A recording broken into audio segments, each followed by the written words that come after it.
It all starts with a game called Prison Day, created by a dark cosmic god just to pass the time. This forced participation game features dungeons of varying difficulties, and players are chosen at random. However, if you fail on this journey, you'll be permanently sealed inside the game with no chance of escape. Because of this, everyone believed they could defeat the boss, get an S-rank card, and become a winner. But in the midst of all this destruction, the sole survivor of this cruel game was just one person. Our protagonist thought that by clearing dungeons and growing stronger, he would achieve his desires, but the outcome was becoming a god. Yet, he seems anything but happy with this ending, declaring he won't become a member of the Dark Gods. An entity then tells Tokiya to join to gain eternal life and the power of a god so they can rule together. This dark being then questions if he will truly abandon his qualification to become a deity. Tokiya confirms, lamenting that even after making all the right choices, he ended up losing his mother, his friends, and his girlfriend. Next, we see flashes of the protagonist's memories, showing that everyone important to him was lost in this game. The Dark God addresses the lone survivor, Kurosu Tokiya, and asks for his next wish. The young man's only wish was to have a peaceful, normal life with the people he loved by his side. At that, he recalls his girlfriend asking him out for a weekend date while holding her hand. Fueled by this memory, the protagonist yells that the entity destroyed everything, and now he will wipe away this world and its painful history. Suddenly, a brilliant light erupts from our hero's hand, and a golden card begins to materialize. He warns the god to stop its threats, as this card holds a power the entity cannot control. Tokiya then unveils his time reversal card, which can erase everybody's memories and let him redo his life. Seeing this, the entity is stunned, unable to believe the young man managed to obtain such a card. The being remarks that this is interesting and hopes to meet him again before vanishing. With an intense glow, the time reversal effect of the golden card activates. Tokiya vows that he will return prepared and won't let anything precious be taken from him again. Suddenly, the protagonist's eyes fly open, showing that the effect worked. He jolts awake in a hospital bed, completely disoriented and unaware of his surroundings. Looking around with a bewildered expression, the young man tries to process what just happened. The protagonist stares at his own hands, finally realizing he successfully traveled back in time. He scans the room and wonders if he's really in Midorasaki City Hospital. Just then, his mother enters the room and worriedly asks if he had another nightmare. With a gentle smile, she approaches and comforts him, saying she's there and he doesn't need to worry. Seeing his mother alive and well before him, Tokiya is utterly shocked and softly calls her name. He remembers that in the previous timeline, her consciousness was sealed in the game, leaving her in a vegetative state. Overcome with emotion, the young man embraces her tightly, telling her how much he missed her. Confused by her son's reaction, she asks if his condition has worsened. We learn that Kurosu Tokiya has been hospitalized since childhood with a severe dissociative disorder. Because of this, he constantly hears the voices of multiple personalities in his head, but no one believes him. Even though his condition prevented a normal life, this was precisely the routine he had always longed for. However, a digital clock on the table reads 17:26, and time is running out. Tokiya realizes prison day starts at 6 in the evening, meaning he only has 34 minutes of freedom. His consciousness will be transferred, and if he loses in the game, his real-world body will fall into a permanent coma. Knowing that newbies start in E-rank dungeons, he scrambles to write down every strategy he can remember. Aware the dungeons are simple if you know the rules, he declares he'll finish writing everything in just 10 minutes. Tokiya needs to write in a way his mother can understand to boost her chances, and also to help his friend Kita.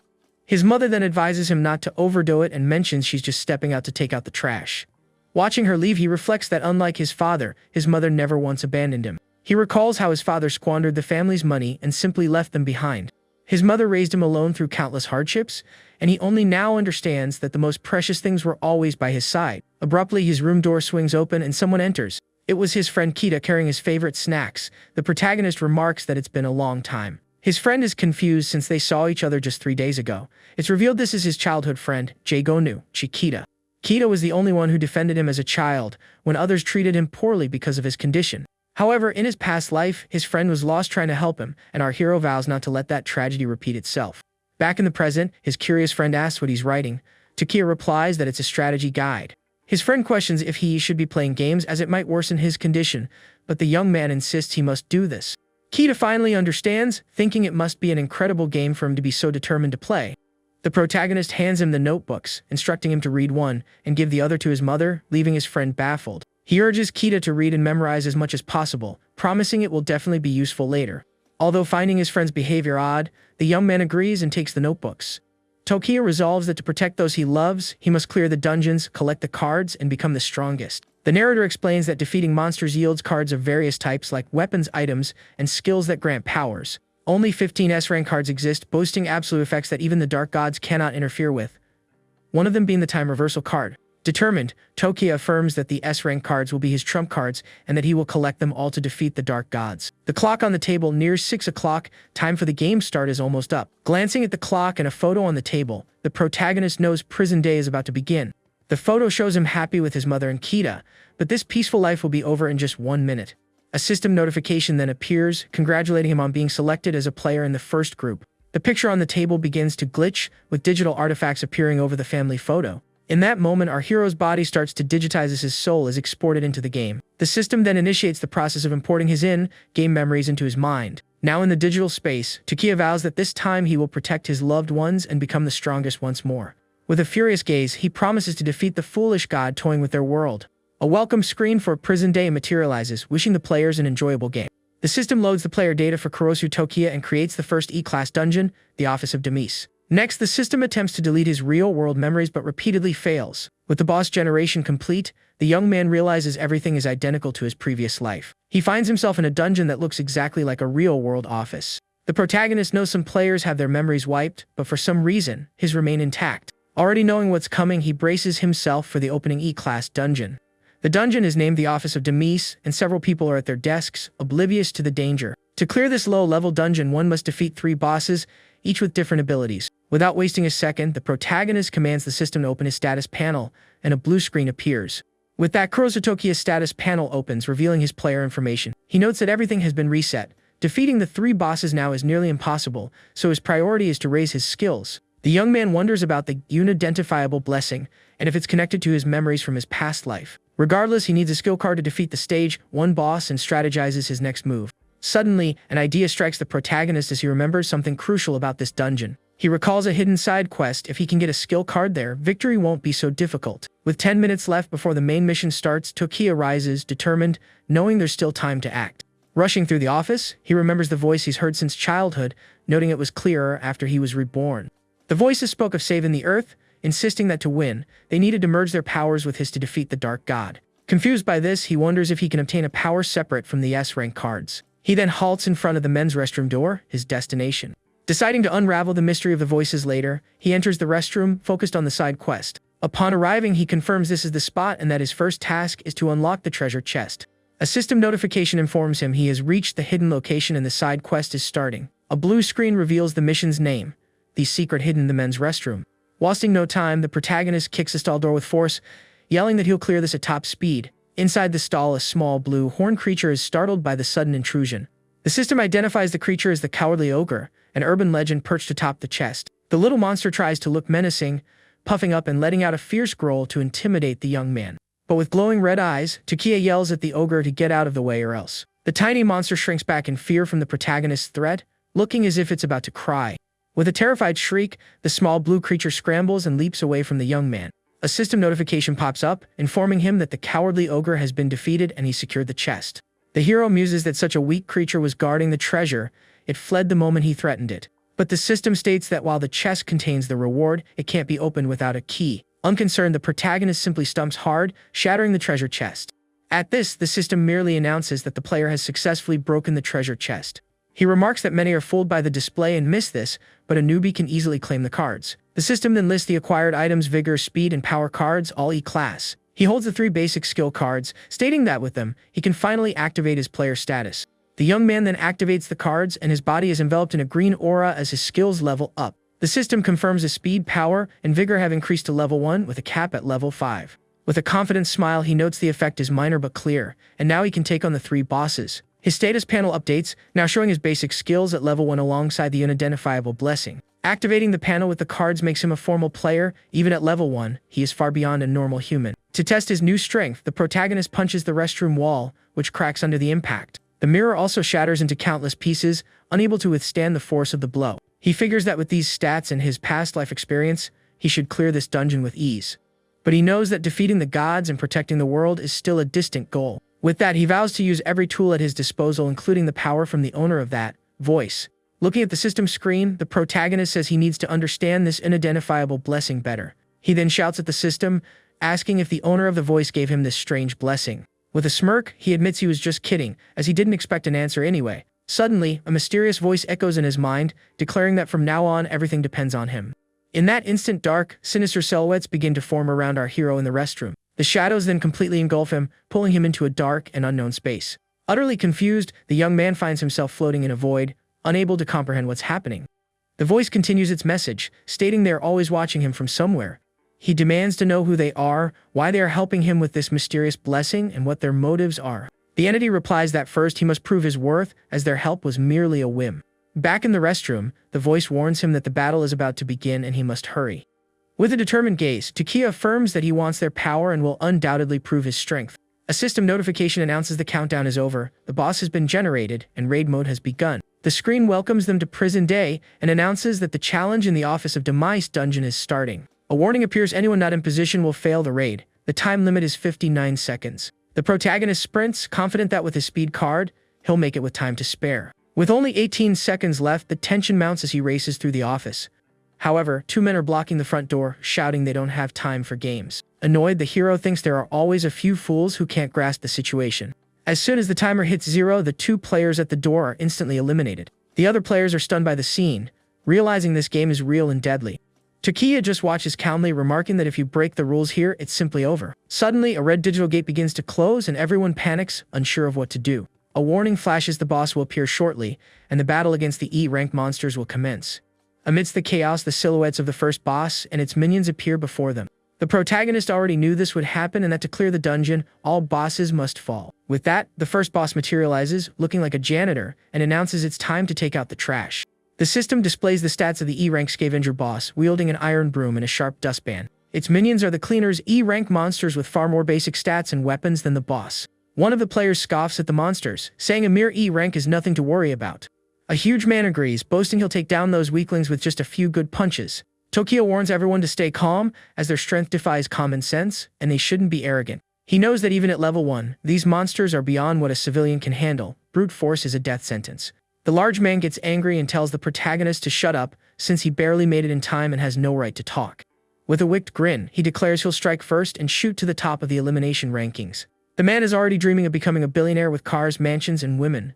High risk, high reward. He then charges forward, yelling for the monster to become just another stepping stone to his vast fortune. However, the boss parries the attack with its iron broom, which glows with an intense green energy. The brute is sent flying, landing hard on the ground and leaving the other players terrified. The boss then announces that the cleaning shift has started, and its minions advance on the horrified players. The boss laughs, declaring that all the trash here needs to be sanitized, while players scream for help. But amidst this chaos, our hero remains composed, preparing to spring into action. He lunges at one of the monsters, landing a powerful punch that sends it flying back with force. Upon impact, the minion hits the ground and dissolves in a green light, signaling its defeat. The young man states that to clear the game, the boss must be defeated. He needs to get stronger and claim an S-rank card.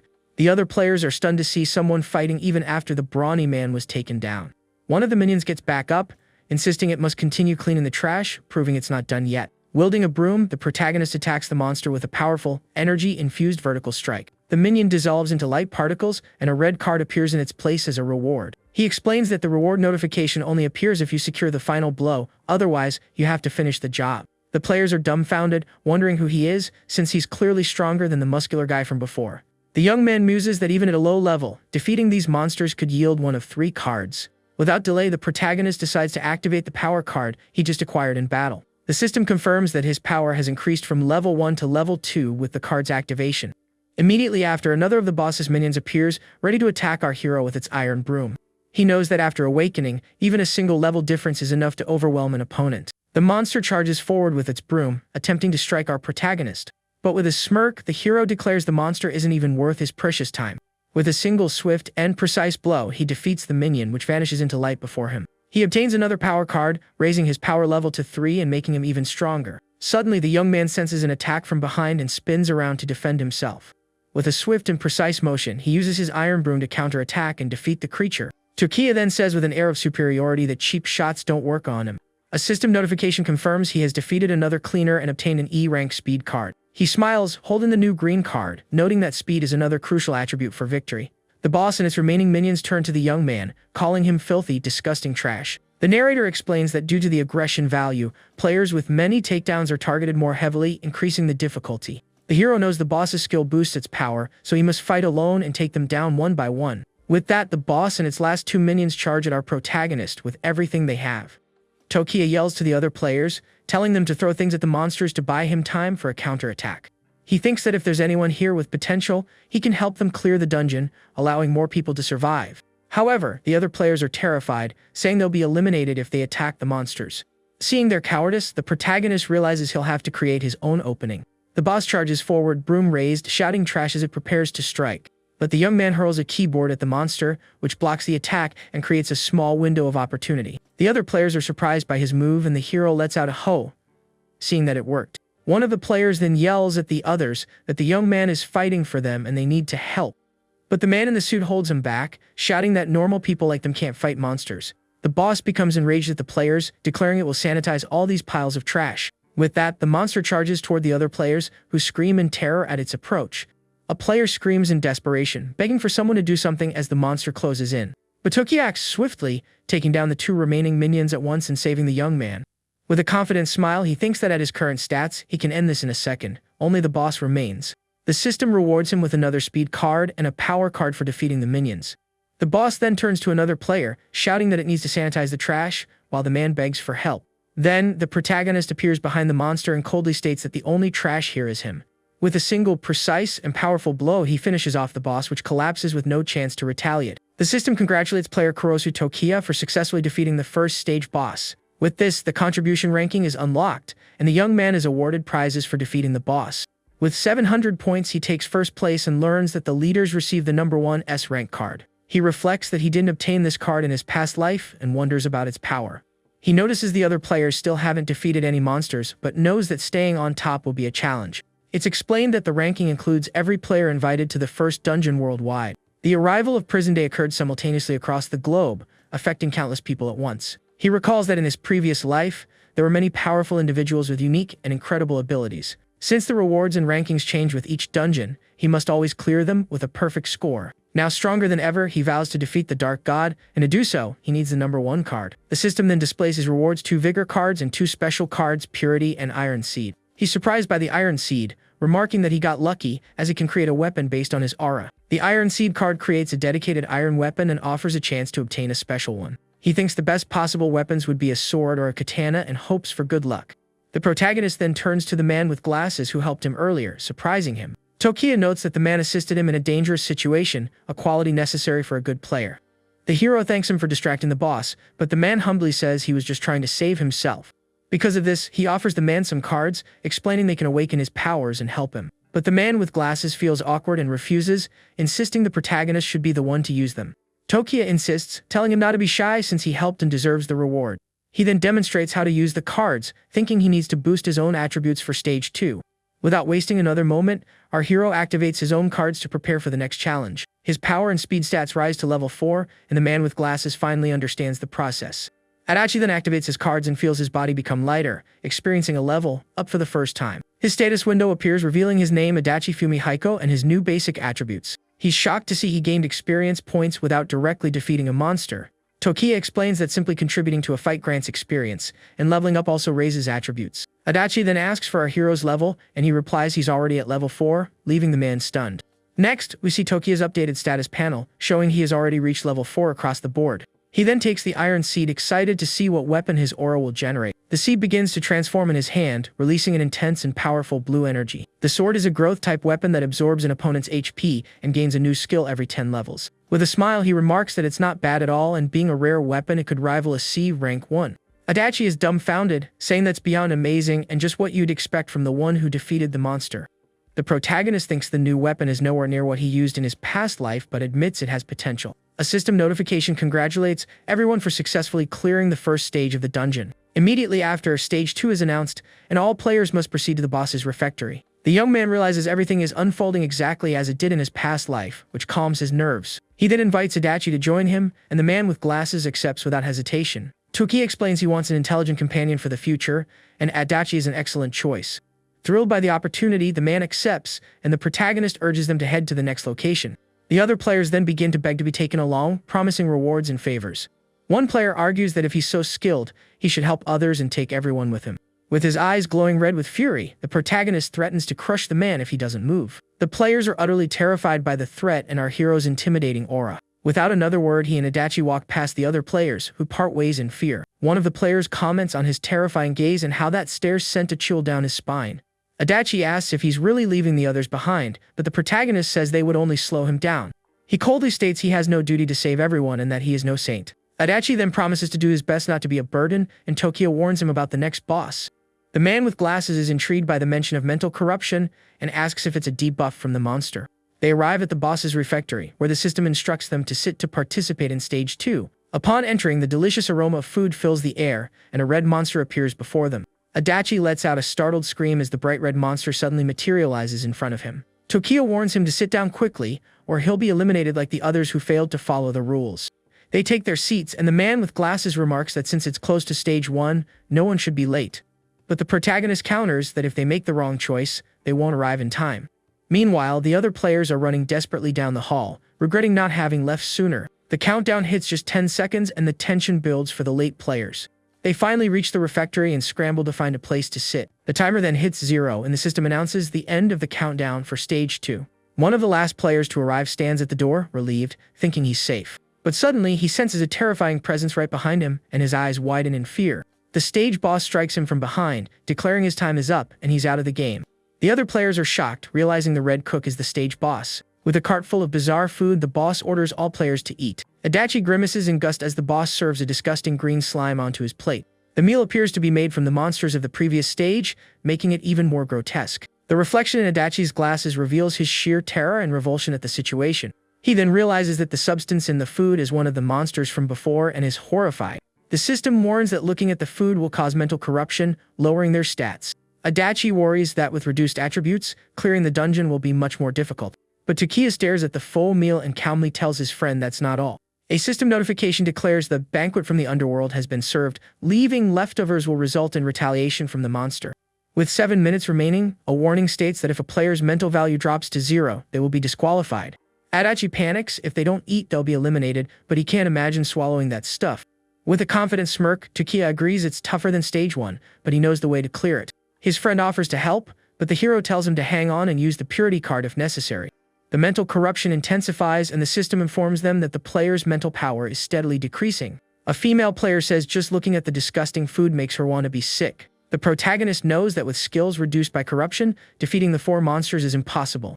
The standard strategy is to eat the banquet and distract the monsters, but that only yields minimal points and rewards. Suddenly, the system announces his unknown blessing has made him immune to mental attacks, which shocks him. With a confident smile, the young man declares they can now clear it using the hidden high difficulty rule. He's thrilled, as they can now aim for high score rewards to protect his ranking. One of the players rebels, throwing his plate to the ground and shouting that he won't eat that filth. Adachi notes the man's mental state hasn't collapsed, and Toki explains that the mind deteriorates faster. The player completely snaps, stomping on the disgusting food on the floor while laughing and yelling that he absolutely will not eat it. In that instant, the boss appears and lands a powerful blow on the player, who refused the food. The monster warns that if he doesn't eat, he'll be eliminated, but the fallen man still refuses to comply. The boss then grabs the player's face, its hand glowing with an intense red energy. The man is dragged away by the monster, still laughing hysterically and refusing to eat the slime. The kitchen door slams shut, taking the disobedient player and the boss with it. One of the players says if they don't eat, they'll be removed, but there's no way to stomach that food. A system alert shows that no player has finished the banquet, and everyone's mental fortitude is now at 60%. The protagonist explains that the hidden rule for clearing this stage involves starting on easy and then switching to hard. He then stands and throws his plate to the floor, shouting that it's impossible to eat that stuff. The first condition is to draw the monster's attention to switch the game to hard mode, which he has just done. The system warns that the cook monster has locked on him as a target, raising his elimination risk to 80%. The boss appears behind him, threatening to put his brain in a pan and cook it. The second condition is to defeat an enemy to focus the other monster's aggro on him, and that's his next move. With his sword drawn, he charges one of the monsters, attacking it with a quick, precise strike. He follows up with a spinning attack, defeating the monster in a single, decisive blow. A notification confirms the Malice Sprite has been defeated, rewarding him with 2 power cards and 1 vigor card. With that, Stage 2 officially begins, and his power stat is updated to level 5. Since an enemy was defeated, the aggro of the other 3 skyrockets to 100%, activating hard mode. This is the hidden high difficulty rule, First Strike, which causes all monsters to focus on him. The 3 remaining monsters enter a rage mode, their eyes glowing red, ready to attack. By taking one down, he successfully draws the attention of the others, protecting the other players. He knows that with all the aggro concentrated on him, the chance of elimination is much higher, so he must be careful. Therefore, he needs to maintain distance and conserve his strength for the final boss battle. As the sole target, he can't use distractions and must fight with everything he's got. One of the monsters threatens him, saying he won't escape and will be turned into minced meat. The butcher lunges with its cleaver, but the protagonist parries the blow with his new blue sword. Gritting his teeth, he manages to hold back the monster's attack, which seems surprised by his strength. The monster can't believe the young man stopped its blade and prepares to use a new technique. It activates its instant knife-handling skill, unleashing a flurry of strikes at the hero. But with a smirk, the protagonist thinks, "I've got you," having already devised a plan to win. He knows he lacks enough cards and must defeat the minions to unlock his sword's ability. With that, he dodges the attacks and begins to counter the monsters with quick, precise strikes. The monster taunts him, asking if he can keep up with its speed, boasting it's the fastest of the cooks. It declares the young man will lose and questions if his allies can defeat a cursed sword like its own. The hero continues to fight masterfully, landing several hits on all three monsters at once. His sword begins to glow as he successfully blocks one of the monster's attacks. One of the creatures shouts in surprise as a projectile is fired from our protagonist's sword. The monster wonders how their skills can be identical and how this can be so unfair. The sword's exclusive skill unlocks, allowing him to use the powerful time splitter cut. The monster then realizes the young man's attacks were charging his skill points. Desperate, it screams for the others to run, realizing it was all a well-planned trap. But with a wicked smile, the protagonist says it's too late and activates his new skill. With a single powerful slash of red energy, he strikes all three monsters at once. The system confirms that the butcher, the gastronome, and the chopper have all been defeated. With victory secured, he remarks that the most obvious traps are often the most real and collects his rewards.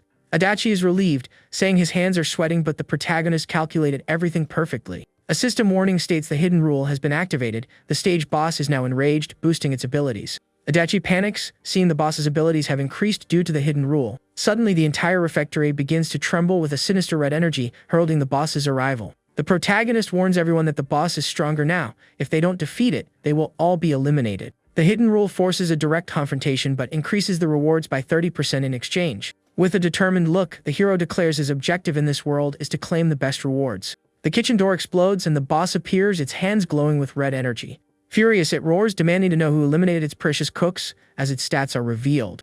Adachi is terrified by the boss's power, wondering if they can possibly win this fight. Without hesitation, the protagonist uses all his available cards, preparing for the final showdown. He knows he can't hold back against the enhanced boss and unleashes his full power. 4 skill cards are used at once, maxing out his power, speed, and vigor stats. Since he rank cards cap at level 5, the remaining speed cards are now useless. He tosses the extra cards to Adachi, telling him to use them immediately to help in the fight. The man with glasses activates the speed cards he received from our protagonist, strengthening himself. His speed and vigor stats increase, and he realizes the hero gave him the cards to help him survive. The boss bellows furiously, once again demanding to know who was responsible for taking out its cooks. The other players are paralyzed by the monster's roar, losing their will to resist its power. But Adachi realizes he feels no fear. The card's power is shielding him from the boss's roar. The boss threatens the players, saying it will crush their heads if they don't reveal who took out its cooks. Suddenly, something slices through the air at high speed towards the monster, just as it's about to attack. It was the protagonist, who materializes and blocks the boss's attack with his sword, saving the others. The monster is shocked that its attack was stopped by a mere player and glares at him with rage. Tokiya then takes the blame, defiantly stating he was the one who eliminated the cooks. The boss vows to make him pay in the most miserable way possible, saying it will take his brain after the others. But the hero cuts it off with a smirk, retorting that he'll be cutting its neck before that happens. The monster laughs, challenging him to try as it charges with its cleaver, ready for an all-out assault. The impact of their clash creates a powerful shockwave that cracks the refectory floor. Adachi shouts the protagonist's name in concern as he sees him thrown back by the boss's sheer force. But the young man gets up, reassuring his anxious friend that he's fine. He muses that it's been a long time since he heard someone call him that way, and his mind drifts to the past. In his previous life, his friends called him by that name, but they were all lost along the journey. He then remembers with sorrow how his companions fell, leaving him all alone. With a somber expression, he wonders why he was the only one to survive amidst so much tragedy. The boss charges again, yelling it will slice him to pieces and preparing for another powerful attack. The protagonist thinks that he didn't understand it back then, but now he knows what must be done. He faces the monster with determination, shouting for it to prepare for the end with a deadly glare. The two then clash their weapons once more, the impact of their battle echoing throughout the refectory. The protagonist's sword begins to glow with an intense red energy as he readies his final attack. The boss is taken aback by the speed of the young man's assault, wondering if he was holding back before. Using his time splitter cut ability, the protagonist unleashes a barrage of red slashes. He reflects that he survived his past life because he was courageous and never hesitated. With a cry of determination, he declares that more than anything, he always wanted to win and be the best. He vows that nothing will stop him from achieving victory, but it's not just about winning. The protagonist states he wants to protect everyone's lives and preserve a normal, peaceful world. The system announces the second stage boss has been defeated, and the reward is increased by 30%. His rewards include power, vigor, and speed cards along with a special memory card. He also receives a surprise boss buff, which increases one ability by 3 levels for 10 minutes. The hero realizes that without triggering the hidden rule, he wouldn't have earned the extra contribution points. He then opens the ranking screen to check his current score and the status of other players. With 1,700 points, he remains in first place and sees the same top players from his past life. He knows they are all talented and will undoubtedly become key players in the future. The dark gods won't leave them be, they will prepare cruel stages where many strong players were sacrificed. But in this life, he plans to acquire the S-rank card that can resist them and eagerly awaits their reunion. He then gazes at the images of his former rivals, bracing himself for the challenges to come. A system notification congratulates everyone for clearing the second stage and announces the start of the final stage. The remaining time is just under 5 minutes, and all players must proceed to the underground lobby.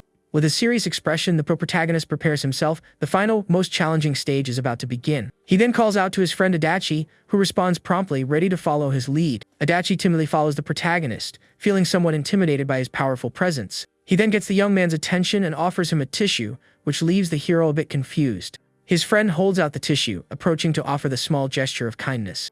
Tokiya asks if it's a napkin, and Adachi explains he found it on a table and thought he could wipe his face. With an awkward smile, he adds that if he were more useful, his new friend's burden would be lighter.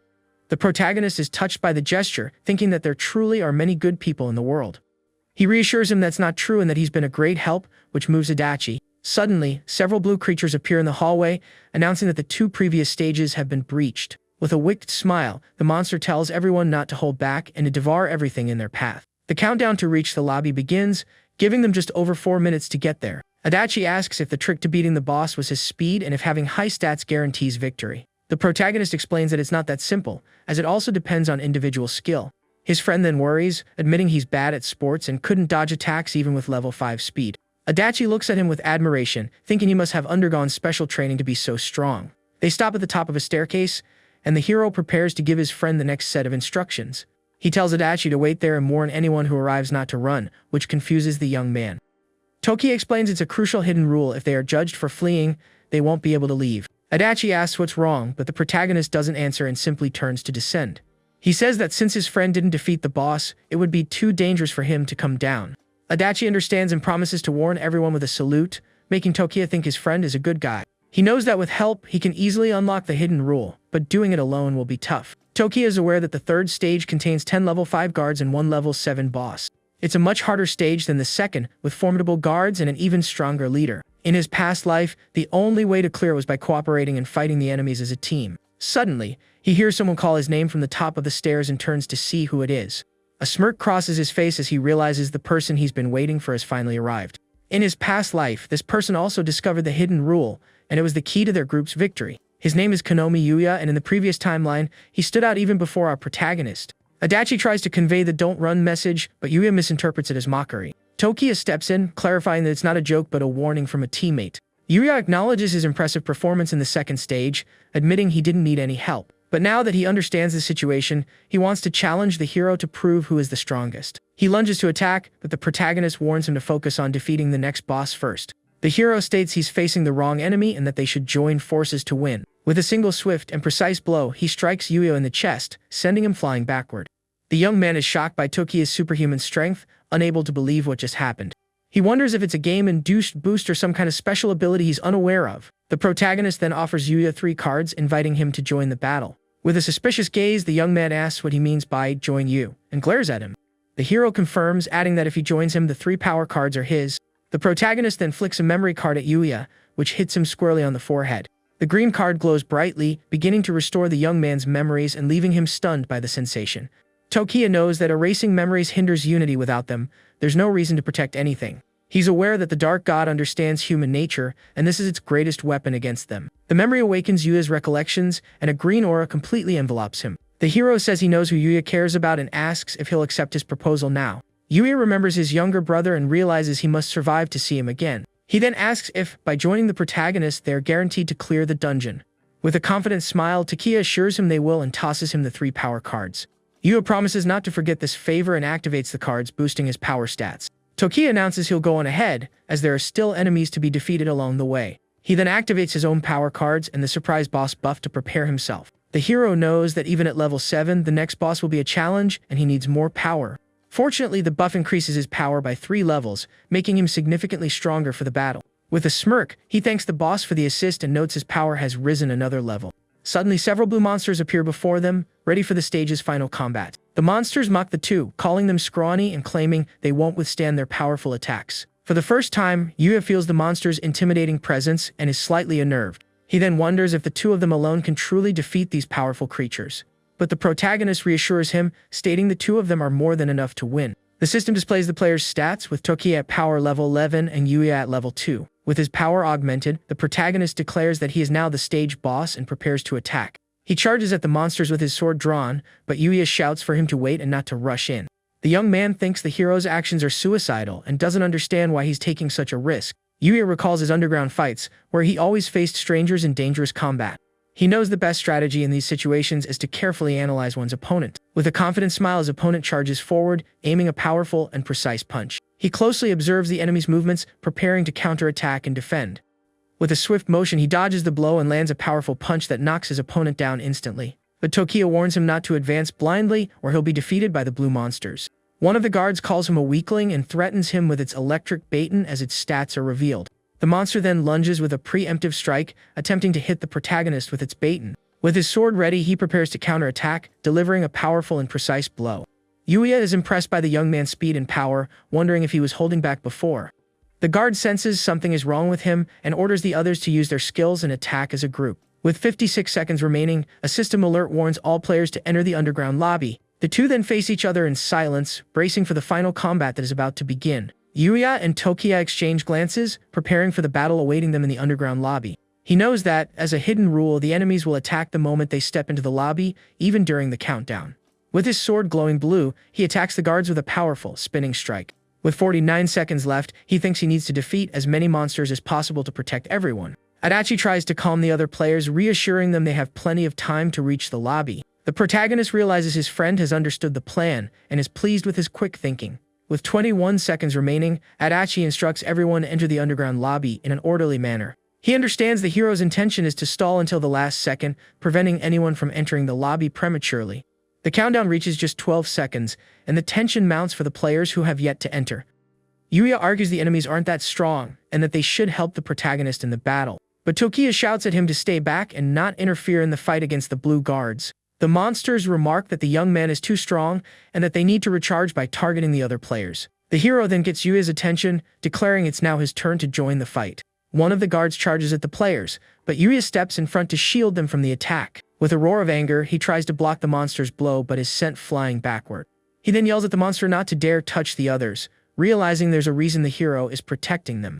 Yuya attempts to strike the guard with his fists but finds his blows are causing no damage. He then wonders how the protagonist is managing to fight against such powerful monsters. Adachi tells everyone to be quiet to avoid attracting the monsters, adding that the hero will handle it. The other players agree, deciding the only thing they can do now is to trust them. They then hope that the two of them can hold their ground and not fall to the blue monsters. The protagonist realizes his sword skill points have fully accumulated. One of the guards then orders the other monsters to attack all at once and end the fight. With a confident look, the protagonist says he was thinking the exact same thing as the monsters. He then unleashes his time splitter cut, striking all the guards at once with his powerful skill. Adachi and the others are in awe, remarking how incredible it is to have someone so strong on their side. Meanwhile, Yuya struggles to fight a single guard, wondering how the hero is so overwhelmingly powerful. Tokiya then faces the last standing guard, warning with a cold gaze that he's next. But this guard is the final level 7 boss, and it stares back at the young man with a psychopathic grin. The monster says it takes pleasure in finishing off guys like the protagonist and readies itself for battle. The other players are terrified by the boss's level 10 power and begin to doubt their chances of victory. The hero charges forward, recalling that in his past life this boss took down many people in a long, drawn-out fight. With his sword, he unleashes a powerful slash of red energy toward the enemy. But he thinks that this time, he alone will be more than enough to win. The boss lets out a maniacal laugh and manages to block our protagonist's powerful attack. Unfazed, Tokiya presses forward with determination to continue the combat. He uses his skill again, delivering a torrent of red slashes upon the giant monster. Under the barrage of blows, the final boss is completely vanquished, dissolving into light. The system then displays the young man's status screen, revealing he is leveled up to 8. He realizes that by defeating the weaker monsters, he obtained cards that significantly boosted his power. The protagonist muses that the best part of fighting alone is claiming all the XP and cards for himself. Adachi and the others are in shock at his inhuman strength, vowing to follow him forever. Seeing only one monster remains, Yuya charges, yelling he'll finish it with a single punch. But the monster furiously retorts that Yuya is the one who's in for a bad time. However, before the redhead can attack, the protagonist appears and slices the guard in half with one blow. Yuya collapses to the ground, stunned, unable to believe he instantly defeated the monster he struggled so much against. A system notification congratulates everyone for clearing the dungeon and displays the ranking, with Tokiya at 99%. With a confident expression, the hero awaits the reward calculation, wondering what bonus he'll receive. The screen reveals that the survival reward allows them to take everything back to the real world.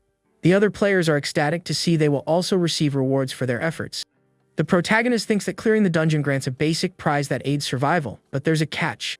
In his previous life, stronger individuals began to use their powers for evil in the real world. Therefore, this time, he decides he must establish rules to manage the players as soon as possible. To do so, he needs support, and he knows his top ranking will attract some powerful figures. The overall contribution ranking screen places him firmly in first, with a 3,000-point lead. He sees himself as the undisputed leader. To everyone else, he's the one who dictates the rules of the game. At that moment, all players receive their abilities, feeling their bodies grow stronger and lighter. Adachi is also thrilled to see his new attributes, even if they are all at level 1. Yuya also checks his panel, feeling much stronger with his stats now at level 2. As for the protagonist, he examines his status and sees his power has reached an impressive level 15. The system then announces that contribution rewards will be generated based on each person's percentage. The two young men wonder if they'll receive anything with such a low contribution, regretting not fighting harder. Tokiya is also unsure what he'll get, as his contribution in his past life wasn't nearly this high. Adachi is pleased because with his new power card, he can increase his ability score again. Meanwhile, Yuya boasts about getting 2 cards, saying his contribution was incredible. They then look towards the protagonist, wondering what kind of reward he will receive. With a smile, the hero says this is all new to him as he receives 3 brilliant cards. His rewards are 1 card that elevates stats to level 10, another that allows a class change, and a third that summons allies. He's thrilled, realizing he can now boost his skills and gather allies simultaneously, feeling incredibly lucky. Suddenly, the ground begins to tremble and the other players panic, not understanding what's happening. They realize the dungeon is collapsing and wonder if they can finally return to reality. The protagonist confirms that upon clearing a dungeon, they can return to the real world for a short time. But he warns them that the world has changed and the creator of this deadly game is trying to destroy everything. The others are shocked, wondering who in the world would do something so terrible.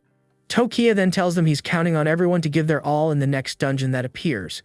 He encourages them to gain power to defeat the villain who imprisoned them and to protect the world. Adachi is confused by the word protect and doesn't quite grasp the hero's speech. Yuya, however, just eyes him with suspicion, thinking the protagonist is making some very bold claims. A system notification then announces that for placing first, the young man has earned a special S-rank card. A shadowy entity materializes, stating that if he proves capable, it will grant him the power of a god. Suddenly, the protagonist awakens back in his hospital bed, realizing he has returned to the real world. He sighs, hoping the others will believe him, as he needs more power to save the world.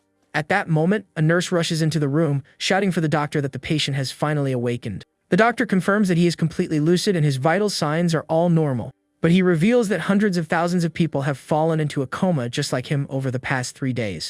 The doctor notes that the young man was the first to wake up and asks if he knows the cause of the mass coma. However, Tokiya ignores the question and, with a serious gaze, asks the doctor where his mother is. The man leads him to her room, explaining that she also fell into a coma and has not yet awakened. With a professional tone, he states that in medical terms, the protagonist's mother is in a vegetative state.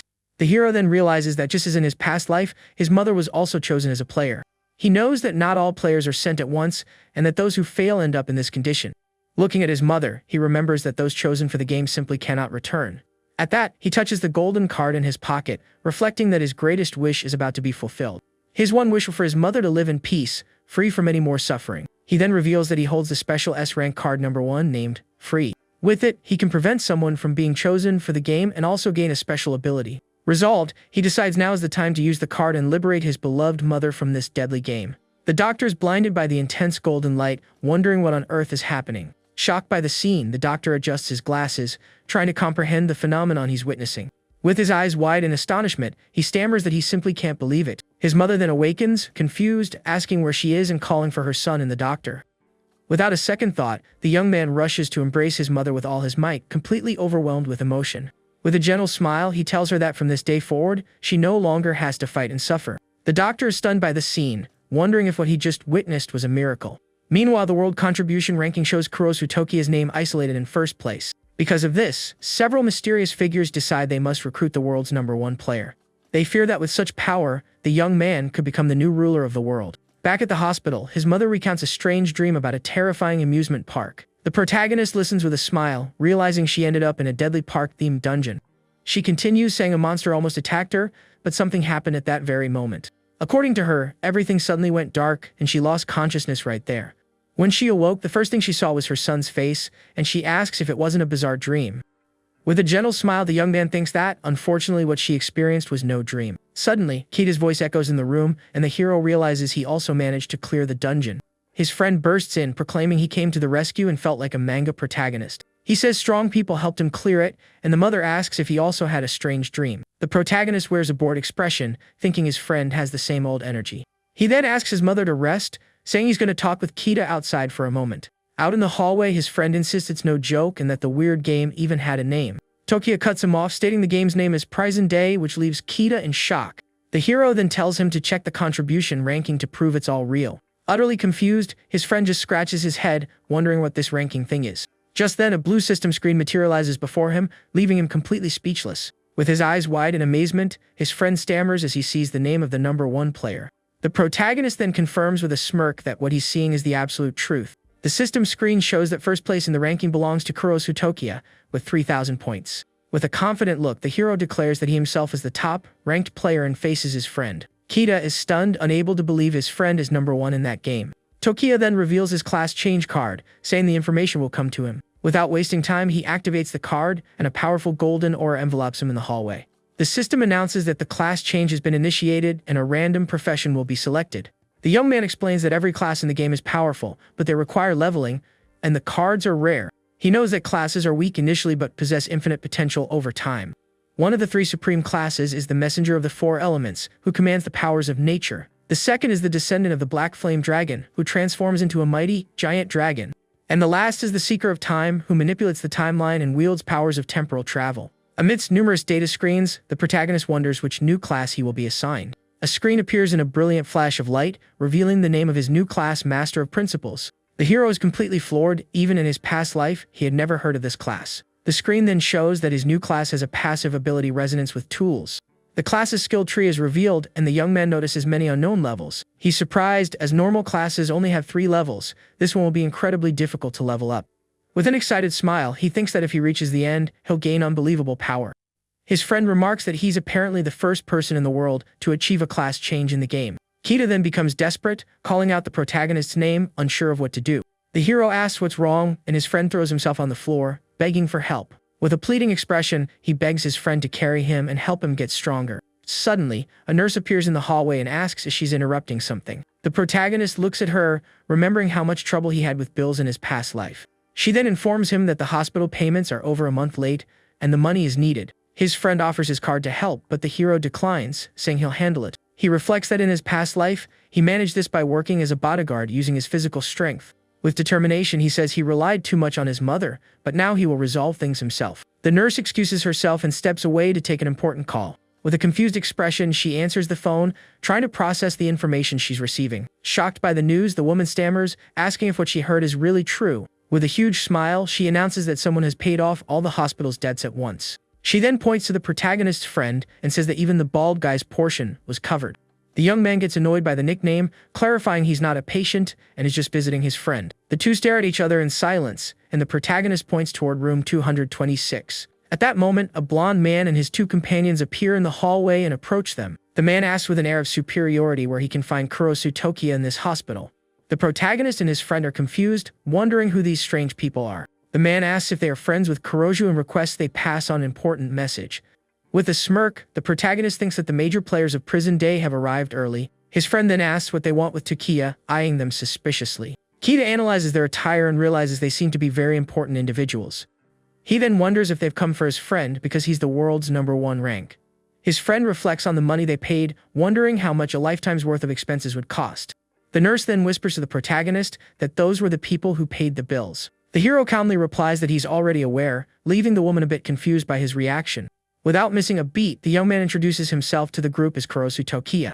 The blonde man is impressed that he remains expressionless in their presence and that he's so young. The protagonist knows these people are influential in various fields and analyzes them carefully. The blonde man is Sumulsho, head of a major corporation and a rising star in politics. The one in the suit is Kadoichi, CEO of a tech company with strong ties to the military. The woman is Urara, president of Group X, which holds vast energy resources and global influence. The group's leader says it's an honor to meet him and prepares for a formal introduction. But the protagonist cuts him off, stating he already knows who they are and tells him to get to the point. The blonde man is taken aback by the young man's audacity, not expecting such an attitude. The man in the suit thinks that the world's #1 player is indeed as impressive as the rumors suggest. The woman smiles, thinking the hero is a far more interesting person than she had imagined. The woman then invites him to move to another location, as they have prepared a special room for their talk. But the protagonist declines the offer, telling them to talk right there in the hospital's waiting room. The two men exchange a brief glance, a silent acknowledgement that they understand the young man's message. The group's leader agrees, and they all head to the waiting room to begin their discussion. The woman smiles, thinking he's doing this to maintain the upper hand in negotiation. The nurse and his friend are shocked, unable to believe he could barely afford his bills just moments ago. The hero then calls his friend, asking him to bring the strategy guide he gave him earlier. Kita awkwardly scratches his head, asking if it's really necessary for him to fetch that guide. With a guilty expression, he confesses he thought it was a joke and threw the guide away. Desperate, his friend dashes down the hallway, saying he'll retrieve the guide right now. The protagonist is irritated, thinking this is why neither he nor his mother received any rewards. The woman then asks curiously about the strategy guide he mentioned. He calmly replies that it's the strategy guide for the game's beginner dungeons. The three are stunned, telling him to stop joking, as the game has barely started. With a smirk, he says whether it's true or not, his friend will soon find out. The nurse is startled by several men in suits standing at the door and asks who they are. The blonde man reads the guide and is shocked to see it describes the exact dungeon he experienced. The other two also confirm their dungeons are detailed within, down to the last particular. The protagonist's friend asks if it was all true, and he confirms it with a smile. Kita then laments missing a huge opportunity to get ahead and feels incredibly frustrated. The group's leader apologizes, admitting his power exceeds their imagination and they are not qualified. The protagonist crosses his arms and, with a smile, asks what else they have to say. The woman remarks that with such a guide, it's as if he can foresee everything that will happen in the game. With a smirk, he confirms that is precisely the case and that he knows everything. He reflects that in his past life, survivors posted the details online and he memorized it all. All that past effort is now paying off, serving as his trump card against the dark gods. He then leans forward and asks directly what they want from him now. The group of powerful individuals exchanges a look before answering his question.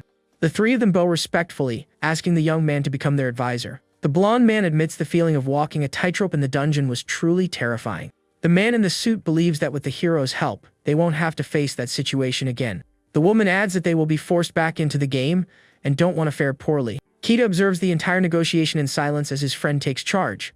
Therefore, the group's leader declares with determination that they will accept any condition he imposes. With a casual air, the protagonist says he doesn't mind becoming their advisor. His friend's eyes sparkle with excitement, thinking his partner is incredibly cool. He then reflects that his friend's family is poor, and what they need most is money. The young man already imagines himself swimming in cash and going on spending sprees with his best friend. But the protagonist interrupts him, stating he has 3 conditions for accepting their offer. His colleague swells with pride, thinking that, as expected, his friend is a true master negotiator. The group's leader says that even 30 or 300 conditions would be fine, but the hero surprises him. His friend is shocked, lamenting that he didn't ask for more when he had the chance. The protagonist's first condition is to publicly release the strategy guide for everyone. The group's leader is taken aback, asking if he's really going to give away something that could save lives for free. The man in the suit agrees, stating the value of that guide is beyond anyone's imagination. The woman comments that this only proves how dangerous the game truly is for everyone. The hero then looks at them and asks if he didn't just show them the guide for free. The group is left speechless by his response, realizing he has a valid point. He then explains that his goals differ from theirs. He wants to save more people. With a serious gaze, the protagonist warns that if they don't accept, the discussion ends here.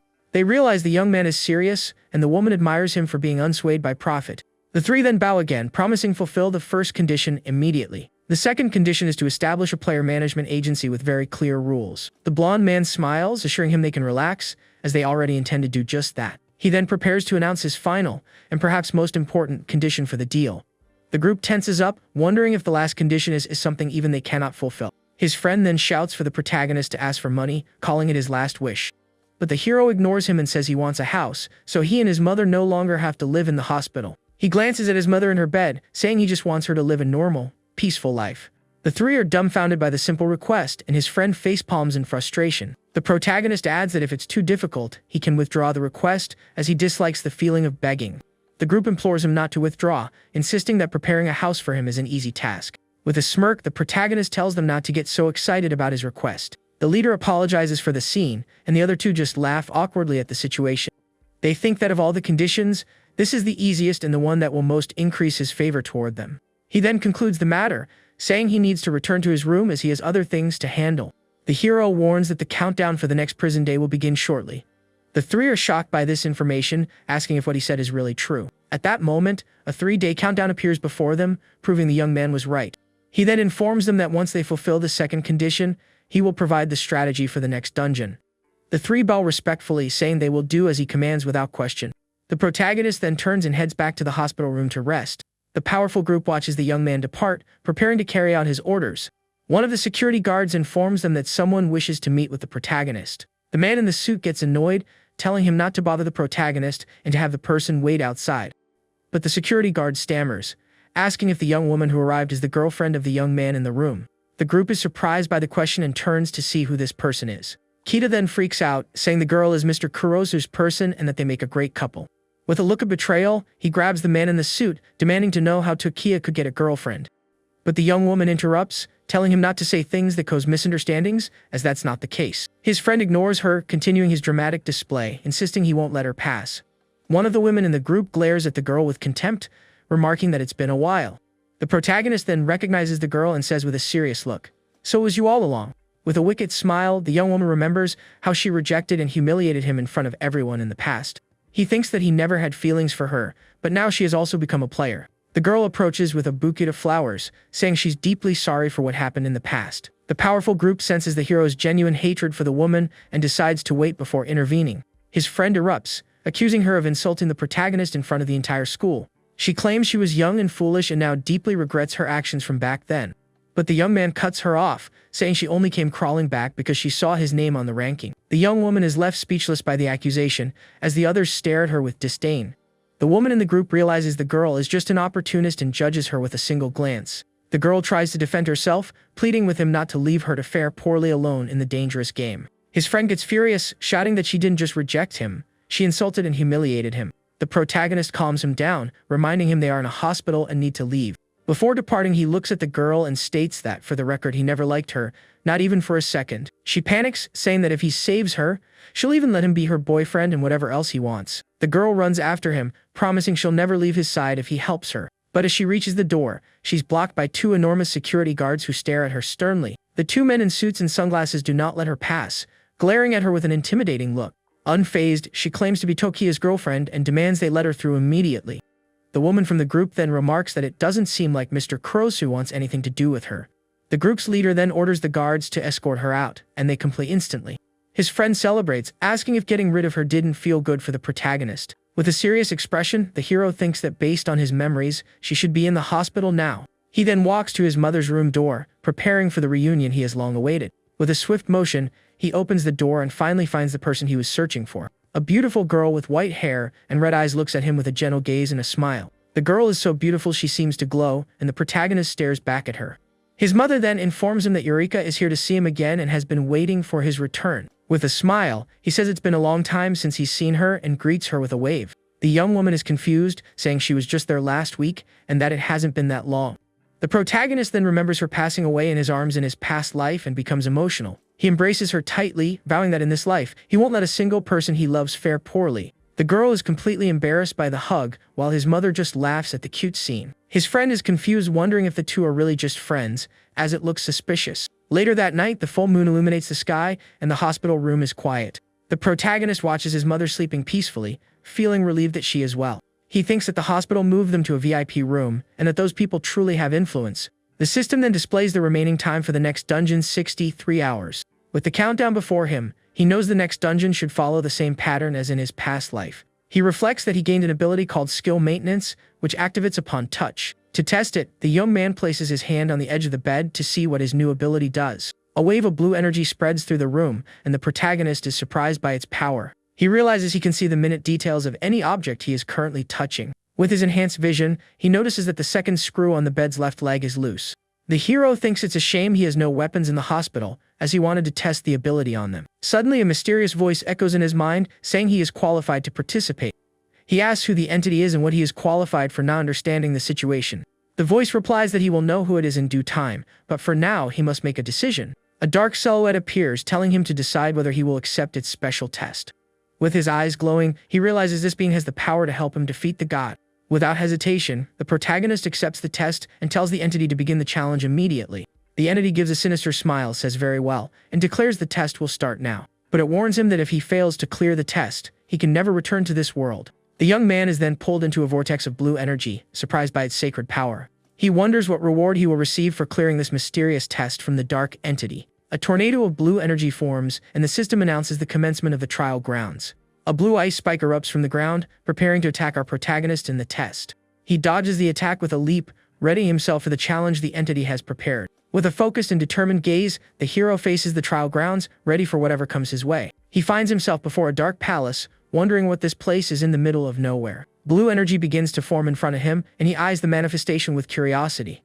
The entity then explains the rule is simple: he must defeat the opponent in 10 minutes. It also advises him that wisdom that sees all is the only way to win the challenge. The protagonist looks at the entity with a serious expression, preparing for the impending combat. The entity then announces the start of the test, and a feminine figure begins to materialize. A blind and invulnerable swordsman appears, and the 10-minute countdown for the test begins. The young man eyes the skeleton within the armor, wondering if that is his opponent. With a smile, he finds the battle between the strongest player and the strongest swordsman intriguing.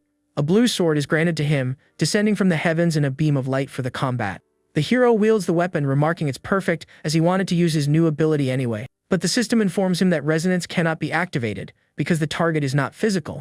He then realizes the ability only works on physical entities and that the sword is an illusion. With a determined look, he declares he won't waste any more time and will clear the test at once. The swordsman charges, and the protagonist challenges it to show him the power of the strongest swordsman. With a smile, he praises the opponent's skill as they exchange sword blows. The enemy attacks with a spinning strike, but the hero manages to defend with his blue sword. He notes that despite the large sword, the opponent's movements are incredibly fast. The blind swordsman continues its assault with a relentless series of quick and powerful strikes. The protagonist then wonders if this swift and powerful attack is its ultimate move. The swordsman attacks with full force, but the protagonist manages to dodge and counter-attack with precision. He remarks the move is incredible, but that the opponent's guard was left wide open during the attack. He then wonders if the swordsman is also an illusion, just like the sword he's using. Therefore, he says he won't feel bad about finishing it off and continues his assault. The young man thinks the wound he inflicted should have been fatal, but the opponent seems to feel nothing. He then realizes it had no effect and that the strongest swordsman truly cannot be harmed. The protagonist finally understands the meaning of his opponent's title: no one can defeat it.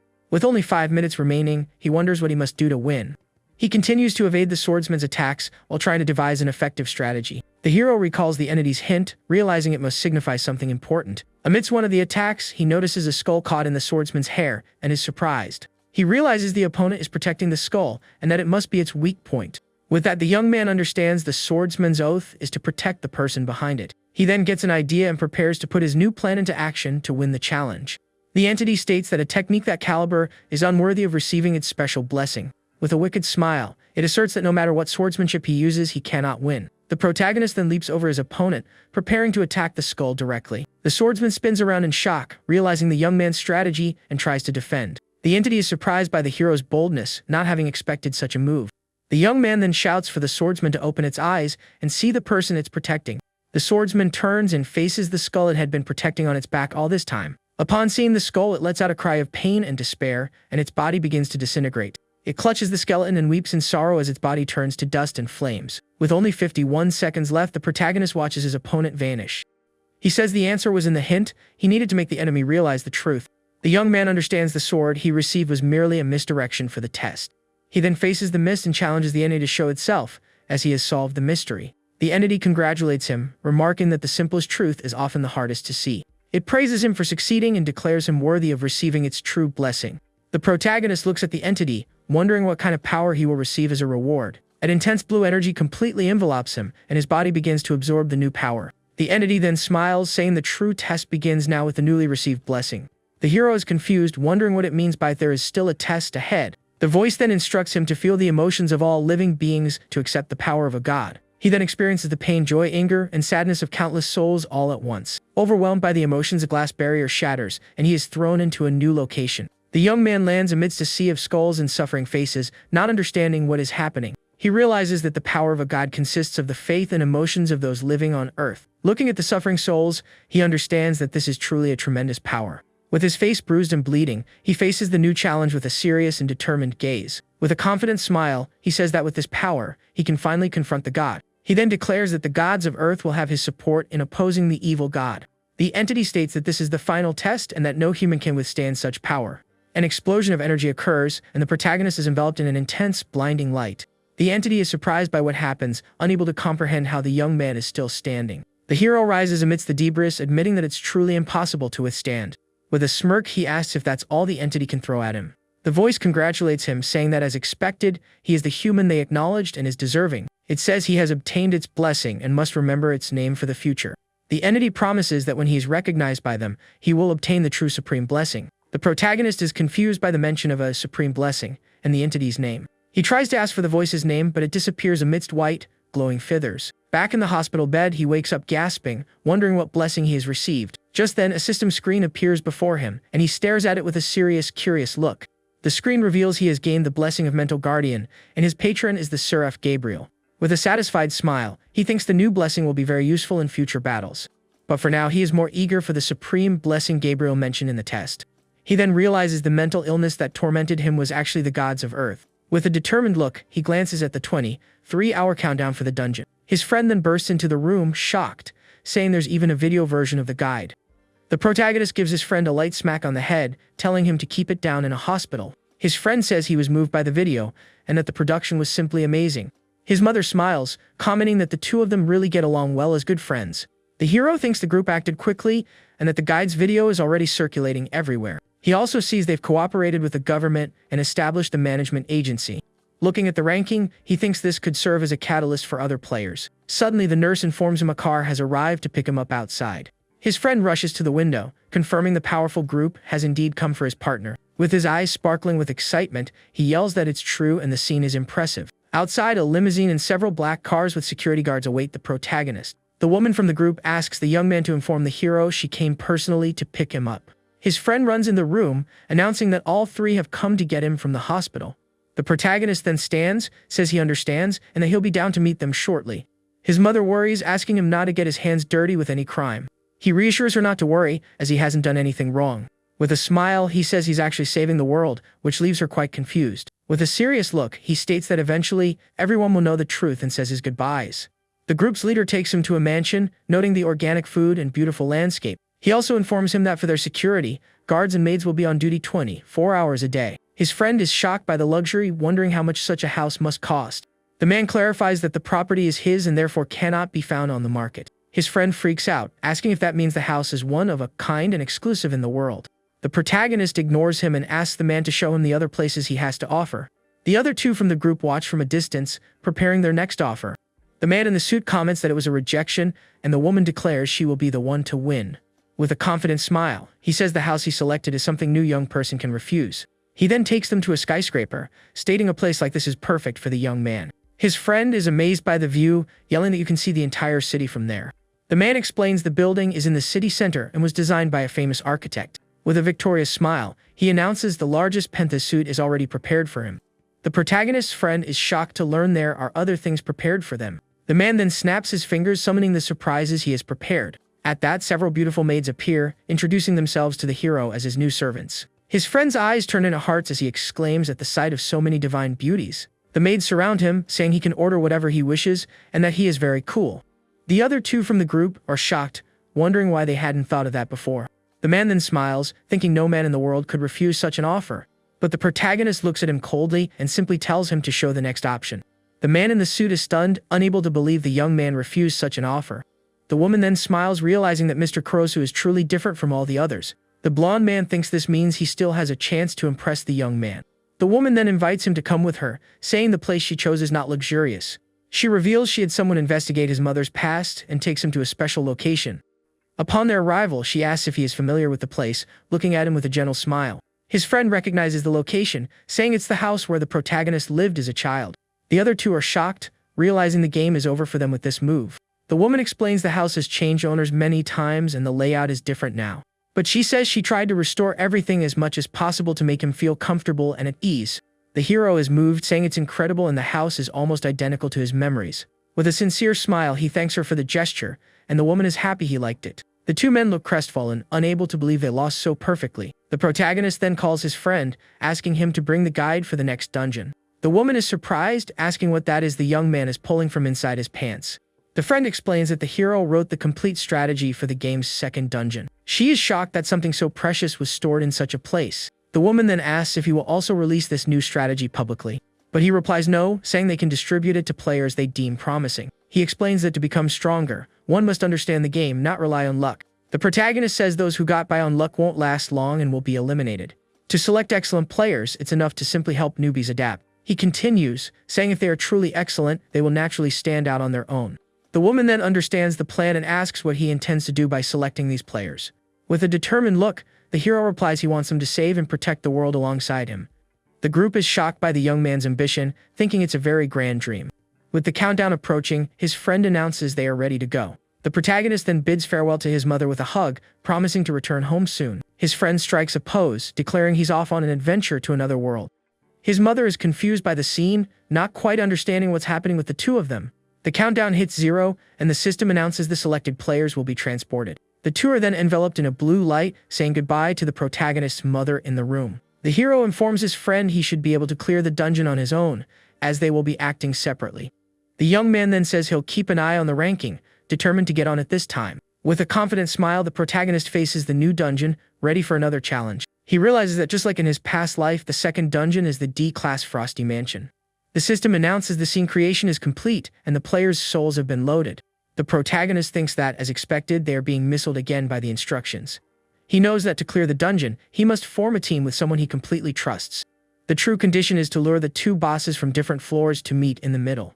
But he remembers with sadness the moment he was betrayed in his past life by an ally. With a determined look, he summons a golden card, calling for the person he trusts most. The special team building card activates, and an intense golden glow fills the room. The white-haired girl then appears amidst particles of light and looks at the protagonist. The two stare at each other in silence, and the young woman is surprised to see him there. Shocked, she asks why he is there and where they are, not understanding the situation. He explains that he was the one who invited her to the dungeon, and that she was on an island before. The hero thinks that Eureka became a player in the second game and suffered greatly because of it. He remembers how she was forced to survive on the island, suffering for the rest of her life with the scars. That's why he says he called her, to change her destiny and ensure she won't get hurt again. The girl is shocked, asking how he knew she was on the island without her telling him. At that moment, the same blue system window appears before her, and she looks at it with curiosity.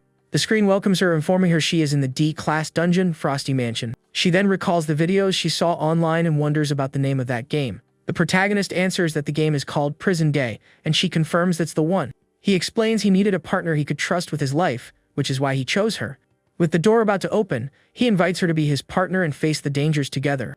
The young woman then remembers when he invited her to play in the past and looks at him tenderly. Back then she was lonely and sad, but the young man had reached out his hand and invited her to play. He repeats the invitation, asking if she wants to play with him again like in the old days. The girl looks at him with eyes full of emotion, remembering the good times they shared. She then holds his hand tightly, accepting the invitation to be his partner once more. With a radiant smile, she says she would love to be his partner and accepts on the spot. He then asks if she has memorized everything he said, as the door is about to open. The young woman confirms, saying it's an exploration game and she shouldn't touch anything carelessly. She also knows it's not a mansion but a multi-story labyrinth full of monsters.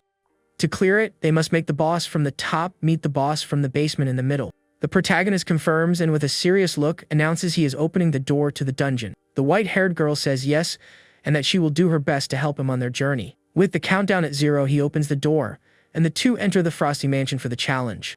The hallway is completely frozen, covered in ice and sharp stalactites everywhere. The young woman complains about the cold, and the young man comforts her, saying a card will make it more bearable. Suddenly, a shadow flits past a door, and the hero prepares for the encounter he was anticipating. He thinks that, just as he imagined, the traitor from his past life has also appeared in this dungeon. A man with a knife appears, complaining about the cold and wondering if monsters will show up. He then sees the two of them, and looks surprised to find other people there. With a smile, he asks if they are also players and approaches with a friendly demeanor. The protagonist knows he will ask to form a team and that he appears to be an honest guy. But in reality, he's a shameless coward who betrays his own teammates. He remembers how the man would hide behind him during fights because he was weak and cowardly. With a smirk, the protagonist prepares himself, knowing exactly what will happen next. He recalls that when he used all his strength to defeat a boss, the traitor stabbed him in the back. The young man recalls that the traitor backstabbed him just to steal a skill card. Tokiya then reflects that if it weren't for one person, he would have met his end right there on the floor. Back in the present, the traitor suggests they form a team to make dealing with monsters easier. But his real plan is to get rid of the hero so he can take advantage of the beautiful girl with him. The man also covets the protagonist's sword, telling himself he will definitely take it. With a fake smile, he extends his hand, saying that in a game like this, they need to cooperate. However, the protagonist retorts that he stabbed him first, and now he's returning the favor with his sword. With no chance to react, the traitor is struck square in the chest, completely shocked by the pain. With a cold gaze, the hero tells him to experience the same suffering he felt in his past life. The young man then turns to his partner and calmly asks if she has any questions about this. The girl replies that she doesn't, as she trusts he has a good reason for everything he does. He then invites her to go find some skill cards, and the young woman agrees immediately. With that, the two leave the traitor's body behind and continue their exploration of the Frosty Mansion. Elsewhere, a man with glasses remarks that the information about the #1 ranked player, Kurosu Tokiya, was correct. He wonders if the guy who releases guides for free is worthy of his observation, Shijimori Itsuki. Looking at the ranking, the man with glasses thinks that he simply can't decipher the hero's intentions. Back with the protagonists, they sense a strange presence, certain a monster is nearby. A monster called the Hanged Man appears, and Eureka shouts a warning that it's heading towards them. With sharp claws and a glowing eye, the creature charges with full force to attack the two players. The girl screams her partner's name, holding onto him tightly as the monster closes in. But the monster doesn't even have time to react before it's met with a powerful punch that sends it flying. With a bored expression, the protagonist tells the creature it's too loud and annoying. He then fires a powerful energy beam from his hand that hits the monster dead on. The attack pierces through the creature's body, causing a large explosion at the end of the hallway. The monster then dissolves into light, leaving behind a vigor card that increases 1 level. Eureka is shocked by the ease of it all, asking if this is how he always fought in dungeons. The hero replies that it isn't, and that this monster was just exceptionally weak and powerless. She gets excited at the idea of stronger monsters, imagining herself in a real horror movie. He then hands the card to her, telling her to concentrate to acquire the new skill. The young woman holds the golden card, thinking it's impossible for such a monster to exist in an apartment. With her eyes closed, she focuses on the card, hoping to be able to use its power. A golden light envelopes her, and she is surprised to realize she actually managed to use the card. Her status panel appears, showing her stamina is now successfully at level 1. He praises her for learning quickly and invites her to the next floor of the Frosty Mansion. The girl notices she doesn't feel as cold anymore and is happy to have acquired the new skill. The young woman then questions how he knows so much about the game, asking if he enjoys playing. The protagonist stops walking and looks at her in silence, leaving the girl confused by his reaction. With a somber expression, he just stares at her without saying a word on the matter. Eureka gets nervous with the silence and asks if she said something strange. The hero states the game is not interesting at all and reminds her of their true purpose. With a cold and determined gaze, the protagonist reveals their purpose is to destroy the game. The girl falls silent for a moment, then says that even if she doesn't understand, she trusts his reasons. Suddenly, a monstrous hand smashes through an ice wall, preparing to attack the two of them. The creature lets out a terrifying roar and charges with full force toward the hero's partner. But with a swift move, the young man steps in front of her to shield her from the monster's attack. Without any difficulty, he stops the creature with a single hand, gripping its face firmly. With one squeeze, he crushes the monster's head, which shatters into pieces before him. He then remarks it's a shame she doesn't have a card, as that's the difficulty of this dungeon. But he reveals that the boss of each floor always drops one and invites her to go find it. Meanwhile, other players are completely lost in the labyrinth, unsure of what to do. Eureka realizes they are not lost and admires how incredible her partner is for knowing the way. He explains the mansion isn't difficult initially, and that the temperature drops 1 degree every 5 minutes.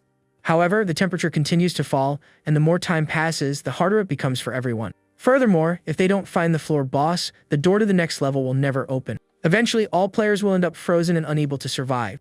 The young woman is terrified by the thought of everyone freezing, but the hero remains calm and focused. He knows the rate of temperature drop increases and remembers the boss's location. With that, the two head to find the boss, aiming to take it down as quickly as possible. The man with glasses observes from a distance, wondering about the reason for the protagonist's actions. He suspects the young man has a special ability and hopes not to be disappointed by the #1 rank. Deep within the frozen labyrinth, the two continue their journey through the dangerous, icy mansion. The protagonist knows the first floor boss is nearby and considers how to lure it out. Suddenly, a redhead guy appears out of nowhere, calling him by name and surprising them both. With an arrogant tone, the young man demands the hero answer him, as he is speaking directly to him. His partner then asks if he knows the guy, but Tokiya replies that he doesn't.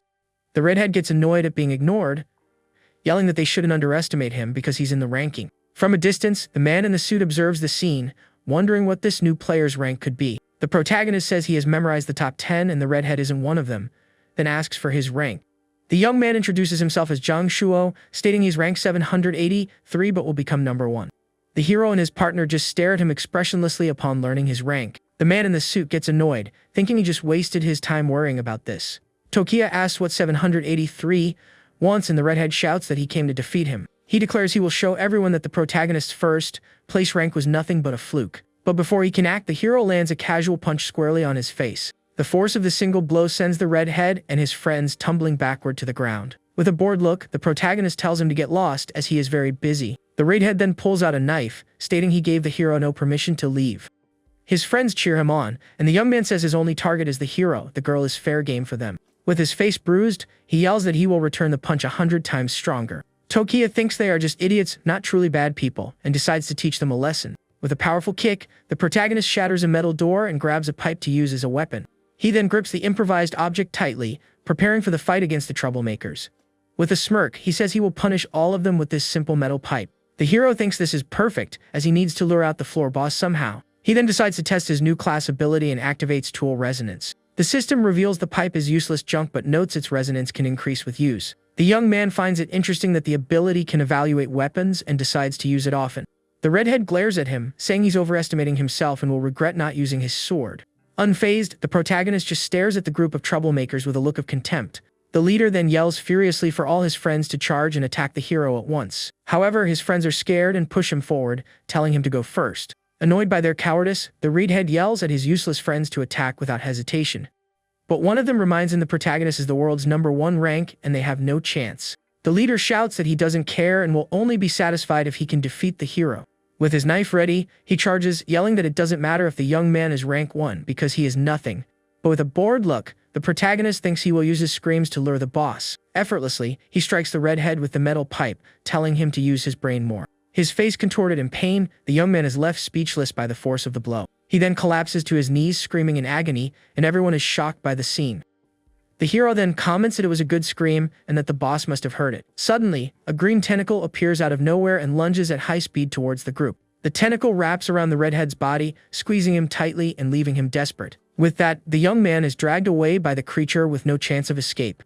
His friends panic, yelling for someone to run and save their leader. Eureka then asks the protagonist what that thing was that just appeared. He replies that it's the floor boss and that defeating it will open the path to the next level. With that, the hero invites her to follow him, saying there's no need to rush. The young woman is shocked by his speed, wondering if that's the power of a player. She then imagines herself as a superheroine, excited by the idea of gaining powers. From a distance, the man with glasses admires him, wondering if he came all this way to hunt the boss. The man in the suit then decides he must somehow become his teammate. Meanwhile, the redhead's friends yell at the monster to release their boss, who is being crushed. They continue to scream desperately for the creature to stop its attack and free their friend. One of them even threatens the unknown creature, saying he'll finish it off. At that, one of the friends charges forward to try and save his leader from the monster's grasp, but the monster attacks all of them at once, sending them flying with a single blow. At that moment, the floor boss reveals itself as a mutant E+ rank carnivorous plant with high stats. The redhead is then pulled into the monster's mouth, screaming desperately for help. From inside the plant's mouth, the young man sees the protagonist calmly approaching. The hero then faces the boss with his sword drawn, ready for the final combat of the floor. The redhead despairs, wondering if the protagonist will actually save him after everything. Without a second thought, the hero charges with his sword and slices through the plant's tentacles. With a single powerful and precise blow, he unleashes a slash of blue energy at the monster. The creature lets out a cry of pain as it is completely bisected by the young man's attack. The redhead finds himself free, shocked to have been saved by his rival. But he realizes the feeling of being saved is more painful than being defeated. The hero then tells him to get up, saying if he wants to reach the top 10, he'll fight with his sword. The protagonist challenges him to reach the top 10 so they can fight as equals. The redhead remains silent for a moment, processing the words of his newly saved rival. With determination, he promises he will definitely get there and thanks him for the save. With the boss defeated, the passage to the next floor opens, presenting two options. To ascend, they must fight mutant monsters. To descend, they must face scary ghosts. The hero's partner finally catches up to him, and the system warns they have little time. The young woman despairs, asking which of the two terrible paths they should choose. The redhead looks at her, noting that while both paths are scary, she seems excited. The girl is thrilled by the idea of monsters and ghosts, saying both options are great. With a smile, she gets excited about the choices and wonders if the protagonist thinks she's odd. He then looks at her seriously, asking which of the two options she truly wants to choose. The young woman panics, realizing she simply can't decide between the two. Suddenly, the man with glasses appears, asking to join their group on the journey. The man introduces himself as Mori Shigeruki, the world's rank 34, and says he can be useful. The protagonist remarks that he has finally shown himself, and his partner is shocked by his high rank. The raid head then scoffs at his ranking, declaring he will surely be a future top 10 player. The hero reveals he noticed he was being followed but decided to let it go. He then remembers that in his past life, the man with glasses saved him when he needed it most. Shigeruki is surprised to have been noticed by the young man and looks at him with curiosity. The protagonist recalls how he was betrayed and thought he would perish at the hands of his former ally, but he was saved by the man with glasses, who said his skill was too good to be wasted.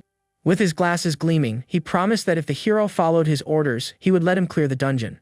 And that's how the protagonist managed to clear the dungeon step by step with his help. Back then, the man with glasses was a true savior to him amidst all the chaos. However, even someone as capable as him eventually lost his life in that cruel and deadly game. At that moment, the young man learned that no matter how strong someone is, to the dark gods, all players are nothing more than simple toys for the amusement of evil entities. Back in the present, the man with glasses asks if something is wrong with the protagonist. The raid head then wonders why the world's #1 rank would bother with a mere rank 34.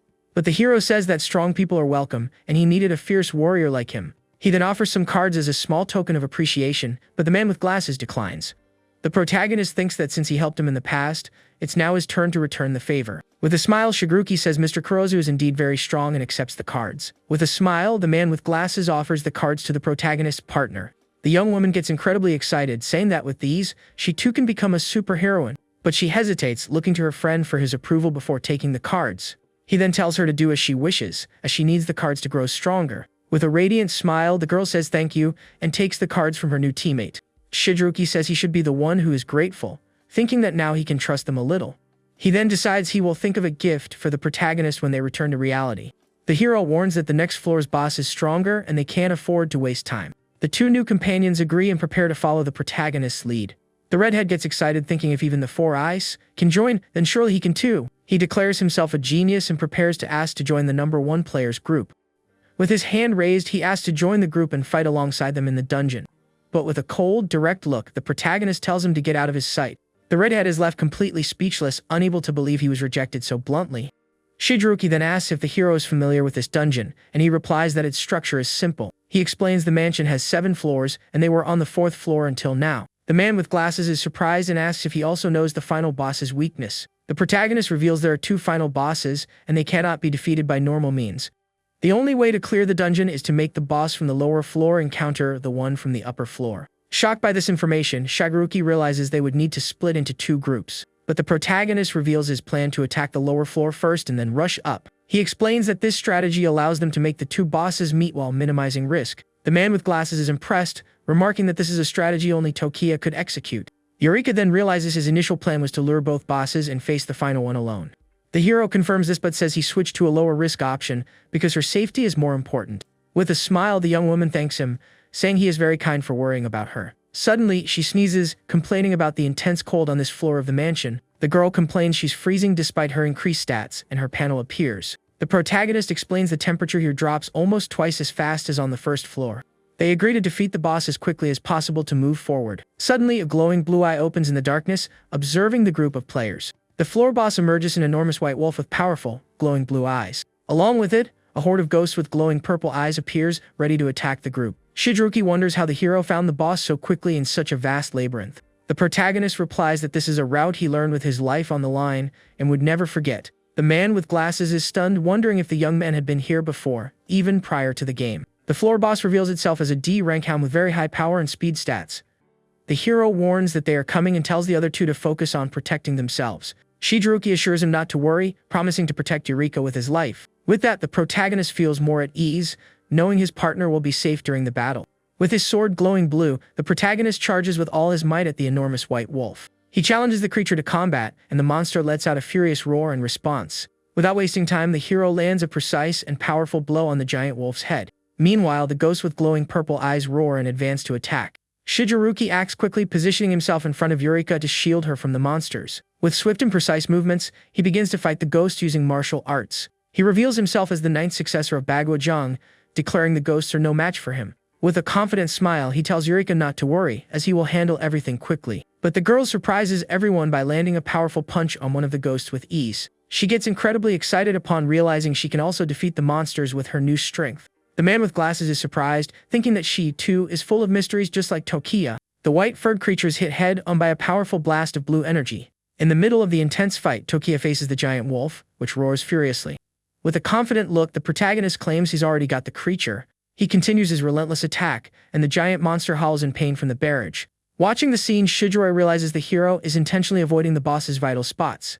At this, the man with glasses wonders if taking down the monster isn't what will let them advance. He fears that they might not all make it if the temperature keeps dropping like that. This leaves his ally confused, trying to understand Tokia Kurosa's real plan. Meanwhile, the protagonist continues his battle against the wolf, surrounded by an aura of blue energy.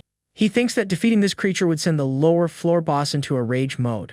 But he reveals that if he incapacitates it without the final blow, a secret mission will be activated. That's why he needs to lower the monster's health to exactly 1% and no more. Suddenly, the system shows that the boss is preparing its special attack called Gale Roar.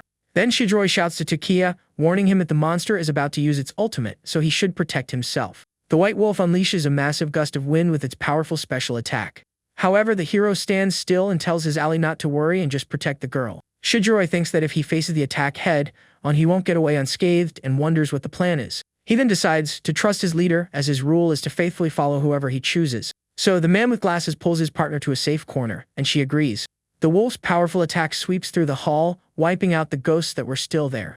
Shijiro thanks his companion, saying that was a close call and that she saved him. But the girl screams in despair that Tokia is still out there and they need to go find him.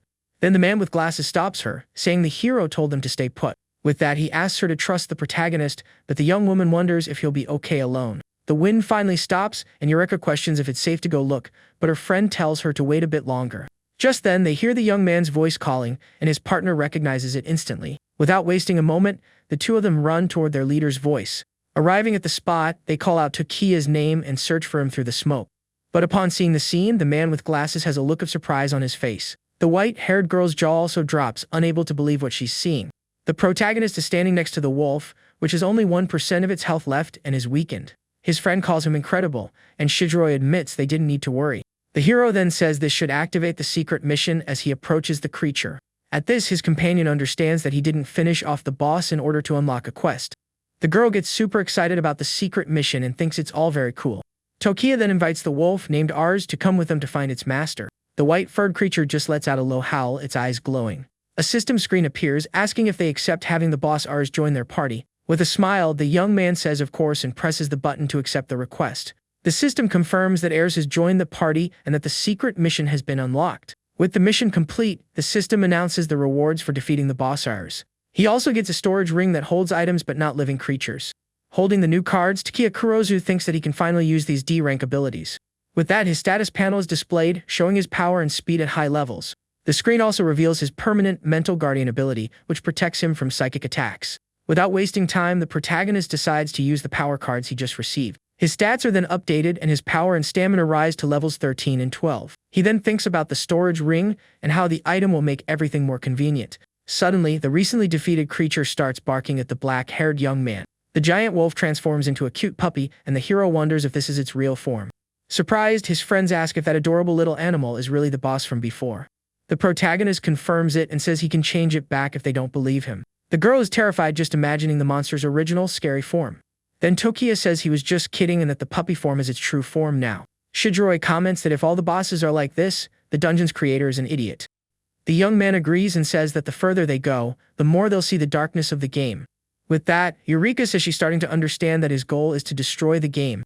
The group then comes across a digital portal and prepares to head to the next floor. But as they descend the stairs, a mysterious meow echoes from the darkness. The girl realizes it's the cry of a cat, and the group wonders what's down there. The little wolf starts barking furiously in the white-haired girl's arms. With a serious look, Tokia reveals that the sound isn't from a cat, but from the boss on the floor below. He then says the pup seems eager to see its old friend and invites everyone to go. The system informs them they are on the mansion's second floor, and the temperature is 10 degrees below zero. In addition, the temperature drops 2 degrees per minute, and several frozen monsters appear. At that moment, the group comes face to face with the new enemies in the icy hallway. The creatures look like zombies with glowing purple eyes and a frightening appearance. Eureka notes that the number of monsters has increased, and the hero explains that the difficulty will only get worse. The enemies then roar and charge full speed at the group of players. But the protagonist just stares at the horde with a confident smile on his face. He then turns to his companion with glasses, who gets the message instantly. Shidroi moves forward quickly and prepares to face the monsters with a blue aura.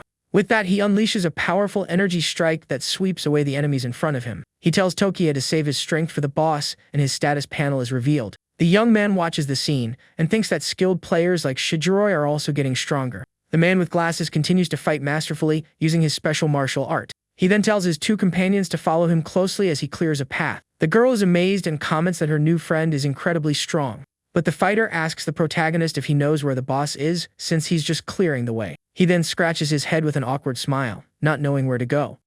Two monsters roar and leap to attack the fighter, who has his back to them. His friend screams in despair, warning him to watch out for the attack from behind. The man with glasses turns around with a panicked expression as he senses the imminent danger. The creature gets very close, and the fighter curses himself for being caught off guard. But he hears the protagonist's voice telling him to duck and recognizes it instantly. A beam of red energy flies over his head and hits the monster's head on. With a few more energy strikes, the young man defeats all the enemies easily. The shadow of the attack is cast on the wall, and his friend is amazed by so much power. Shidroi thinks to himself that his leader's strength is truly abnormal. The protagonist then tells them to go, as he knows exactly where the boss is. He kicks a door open with force, throwing out the monsters that were inside. The group stops in front of the room, and the young man states that this is the floor's boss. The boss is a giant white cat named Pearls with high power and speed stats. With its red eyes glowing, the giant creature lets out a furious meow. The girl thinks the giant cat is very cute, and her friend wonders how she could think that. The hero says he remembers the boss is too fast, and not even he can outrun it. That's why he states they need a different method to be able to defeat it. The young man then turns to his friend and asks to borrow the puppy. He reveals that Arta's cry applies a debuff to former companions like the cat. With that, he tells the two of them to handle the other monsters and says he'll take on the boss. His two companions agree with the plan and say the protagonist can leave it to them. But the fighter is worried because Eureka has no combat experience, even though she isn't afraid. Without hesitation, the black-haired young man leaps into the middle of the battle to face the enemies. The giant cat furiously attacks the other monsters with its sharp claws and teeth. The smaller creatures then surround the hero, trying to stop him from reaching the boss. With his eyes glowing red, Tokia Kurozu warns the monsters not to get in his way. He then uses his sword to cut down the enemies with swift and precise strikes. With a quick movement, he advances across the battlefield, giving his opponents no chance. The protagonist then leaps toward the giant boss, preparing his next attack. The huge creature lets out a furious meow, ready for combat against the young player. He realizes the enemy's attack has begun and that he needs to stop its momentum immediately. With that, the hero throws the small airs toward the boss and tells it to cry. The puppy obeys and lets out a powerful cry, its eyes glowing blue. The sound hits the giant cat head-on, which becomes confused by the cry of its old friend. The system then shows that Pearls' morale, speed, and power have been reduced. Seizing the opportunity, the protagonist prepares his final blow to strike the weakened boss. He unleashes a massive slash of red energy that goes straight for the creature. The strike hits the target dead-on and causes a large explosion of red light. After the attack, the hero stands over the boss, which now has only 1% of its health. With a serious look, he says everything is fine and that it's now time for the next step. The protagonist then asks Pearls if it wants to go with ours to find their master. The giant creature just growls, baring its teeth with a look of fury. At that moment, the small airs barks at its former companion, trying to convince it. With that, the huge cat lets out a low meow and seems to finally give in to the request. A system screen appears asking the group to accept the boss into the team, and Tokia agrees. Then, the defeat of the second floor boss is confirmed, and a bright light illuminates the area. As a reward, the group receives 2D rank speed cards and 2D rank power cards. They also get an enhancement core, and the cat transforms into a cute kitten. With the card in hand, the young man thinks that he can now improve one of his abilities. Without wasting time, he decides to immediately use the ability cards he just got. Thus, his status panel is updated, and his power and speed rise to levels 15 and 12. The system then informs him that a secret mission has been unlocked with both bosses in the group. All members get a special buff that increases their stats in the final bonus. His two companions are surprised and celebrate the new buff and the increased bonus. Suddenly, an ice portal forms in front of them, and his friend asks if it's the way forward. The group then walks toward the portal, ready to meet the final boss. With a determined look, Tokia Kurozu thinks about the first boss that can't be defeated normally. Going down the stairs, they enter an ice cave and the girl complains about the cold. The hero then takes out a card and thinks that D-rank abilities only increase damage. Even so, he decides to use the enhancement core to improve one of his skills. The protagonist's sword glows intensely with a blue aura as he prepares for the upgrade. The system screen shows the details of the lapis sigil, which absorbs the opponent's HP with each hit. Suddenly, the hero remembers an important detail he had completely forgotten. The system then confirms the core was used successfully and the lapis sigil has leveled up. With this, the chrono/slash ability evolves, and the damage now matches the user's power. Satisfied, he comments that the increased power is great and decides to check the skill selection. Without hesitation, the black-haired young man presses the button to choose the new ability. The system then begins the selection process for the sword's second unique ability. He is transported to a phantom space where a sword floats, surrounded by colored panels. The protagonist understands that each color represents an ability rank, going from E to S. He thus prepares to choose the second skill for his lapis sigil from the options. His hand then goes straight to a purple panel, and he seems to recognize the ability instantly. A screen confirms that the second unique ability has been successfully acquired by the player. The new B+ rank skill called Whirling Wind is permanently added to the weapon.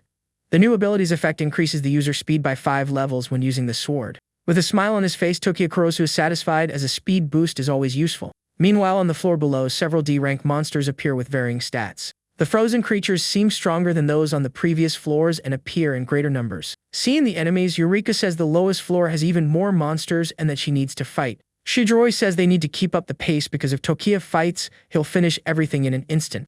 The protagonist says he's going straight for the boss and is leaving the monsters for his friends to level up on. With that, the man with glasses thinks that they always end up letting Tokiya handle everything by himself. But the hero says he's just going to bring the boss and tells them to level up as fast as possible. Watching her leader leave, the white-haired girl is a bit surprised by his attitude. Suddenly, a scary creature lunges to attack Eureka, and her companion shouts in panic. However, the girl is not intimidated and lands a powerful punch right in the middle of the monster's face. With the force of the impact, the enemy is thrown far away without the slightest chance to react. Then with a serious look, she challenges the monsters, and her level 6 status panel is revealed. She then yells that she's gotten much stronger since she arrived, and that she'll show her power. The young woman charges at the horde, thinking that she trained all this power to protect her beloved Tokiya. Watching the scene, Shijiroi realizes she has 2 personalities and only shows her true self when the leader is away. At that moment, one of the creatures takes advantage of the distraction and leaps to attack the man with glasses. But the fighter doesn't let it faze him and prepares for combat with a quick, precise movement. Adjusting his glasses, he says he's also going to fight with all he's got so he doesn't fall behind in the battle. With that, he turns to the horde of enemies surrounding him, roaring menacingly. The creatures with sharp teeth and glowing purple eyes look ready to devour him. Meanwhile, the protagonist arrives in a dark area filled with bones and ice crystals. The place looks like a graveyard, and the heavy atmosphere would be terrifying for any normal person. There, he finally finds the final boss, a level 15 ice maiden with high stats. The boss then turns to the young player and comments on the arrival of a living human to this place. The protagonist thinks about the 50% chance of awakening the boss's memories with a cry. With a frightening look, the creature says that fresh blood is sweet, and she wants it for herself. Without wasting time, the boss charges full speed at the young player to attack him. He then orders his 2 pets to cry, and they let out a powerful howl and meow. The sound hits the Ice Maiden head-on, and her eyes seem to lose some of their glow. But a system screen informs him that the attempt to awaken her memories has failed. With that, the boss unleashes an aura of purple energy and seems to become even more furious. The hero then tells his pets it's not their fault and that he didn't expect it to work anyway. The creature attacks again, thirsty for blood, and the protagonist throws himself to the ground to dodge. He thinks he needs to buy time for his friends to grow and that the new skill helps him dodge. Meanwhile, his companions finish clearing the area, and the fighter says they've dealt with all the monsters. Shijiro's panel shows he has leveled up to 11 and gained a buff to his stats. Eureka has also leveled up and comments that the enemies were strong, but their levels increased a lot. Suddenly, a loud sound approaches, and the girl wonders if their leader is bringing the boss. Her personality changes instantly, and she gets all excited about Tokiya's return, leaving her friends speechless. At that moment, the protagonist runs at high speed toward them, bringing the boss right behind him. With a smile on her face, the white-haired girl calls out her beloved leader's name. The enormous Ice Maiden chases him closely with an expression of fury on her face. Seeing the scene, the two are shocked by the size of the bottom floor's final boss. Without stopping, the hero shouts for them to turn around because they're heading to the floor above. With a wicked laugh, the boss prepares her attack of sharp ice crystals. The fighter offers to help, but the hero warns that the creature will only stop when it catches him. At this, the system confirms that the Ice Maiden has locked her sights on Tokyo Kurosu. The boss floats and shouts for the human not to run, as she wants his fresh blood. He then narrowly dodges the ice beams the creature fires relentlessly. His friends comment on how only he can stay calm while being chased like that. Suddenly, more frozen monsters appear, blocking the group's path. The protagonist realizes the monsters won't stop spawning until the boss is taken down. His two friends step forward and say they're not afraid anymore and won't get in the way. With a powerful strike, the two companions create a barrier and stop the horde. Seeing this, the black-haired young man realizes his two companions have grown a lot. Meanwhile, elsewhere, other players are struggling to survive the cold and the monsters. But a red-haired player defeats one of the monsters with a single powerful punch. He boasts to his friends, saying he's number one and that they don't need to be afraid. Suddenly, a rhythmic tremor begins and the group's leader wonders what it is. Looking up, they see the trio running toward them at high speed. The red-headed leader is shocked and wonders why they came back if the boss was downstairs. Right behind them, the Ice Maiden appears with her status panel and her thirst for blood. The group is terrified when they realize the tremor wasn't an earthquake but the final boss. Without a second thought, Shijiroi furiously yells for them to fall back if they don't want to get wiped out. The red-haired player boasts that he's the best and won't back down from a boss. He then challenges the monsters to come at him, but Tokia runs right past him. However, the boss plows through and throws the redhead's friends aside with no difficulty. The giant creature then attacks the red-haired player, who is frozen in fear. With that, he falls to the ground defeated, and his friends scream in despair, telling him to fight. Tokia says they can leave them, as the boss won't attack anyone else besides him. The system warns them that they have passed the middle floor and will attract mutant creatures. Eureka asks if the bosses upstairs have secret rules, and he explains that things are different. He reveals that the boss upstairs is the father of the boss downstairs, and reuniting them clears the dungeon. The upstairs boss became a father on the day his wife passed away because of a quack doctor. With no mother, the daughter grew up healthy but relied on her pets for companionship. But one day, she was hit by a car right in front of her father while waiting for him. The game's creators then stole their souls and trapped them forever in the building. That's why only the players who discover the right method can reunite them and free their souls. Reuniting the father and daughter is the only way to clear the dungeon and end their suffering. His friend is outraged by the tragic story and says the game's creators are despicable. Suddenly, a huge mutant creature appears, and the other players are terrified by its strength. The creature is a D-rank boss, the Quack Doctor, who caused countless losses of life. His friends soon realize that this is the Quack Doctor from the story Tokia told. Without hesitation, the protagonist readies his sword and yells for everyone to get down immediately. The other players are terrified by the shadow of the Quack Doctor looming behind them. With his sword glowing red, the hero unleashes a powerful X-shaped slash. The energy strike hits the Quack Doctor head-on, giving it no chance to defend. A system screen then confirms that the target was successfully destroyed by the attack. After the strike, the black-haired young man continues running up the stairs without even looking back. The other players are left speechless, wondering who that incredibly strong guy is. At that moment, the Ice Maiden lets out a furious scream and continues her relentless pursuit. The group of players panics upon seeing the final boss from the bottom floor up here. The giant creature just floats past them, completely ignoring them. They realize she isn't attacking them and wonder if it was the guy from before who lured her. With that, they are impressed and comment that the mysterious player is just too strong. Then a new boss emerges, the modified truck driver D, rank in level 11. His friends are shocked, and the fighter comments on how the driver's greed cost lives. Without wasting time, Tokia leaps toward the new boss and tells his friends to fall back. The huge driver prepares a powerful punch to crush the protagonist with all its might. But the young man dodges with ease and says the monster's attack is too slow for him. With a quick movement, he unleashes another one of his red energy slashes. The system confirms the boss's defeat, and the hero lands on the ground in a stylish pose. With a serious look, he says the top floor is next and that they'll clear it soon. The trio then continues up the stairs of the dark, frozen building. From afar, a mysterious eye watches the group and comments that they are abnormally fast. Reaching the top floor, the trio comes face to face with a new type of level 10 mutant monster. A massive horde of blue, muscular creatures completely blocks their path.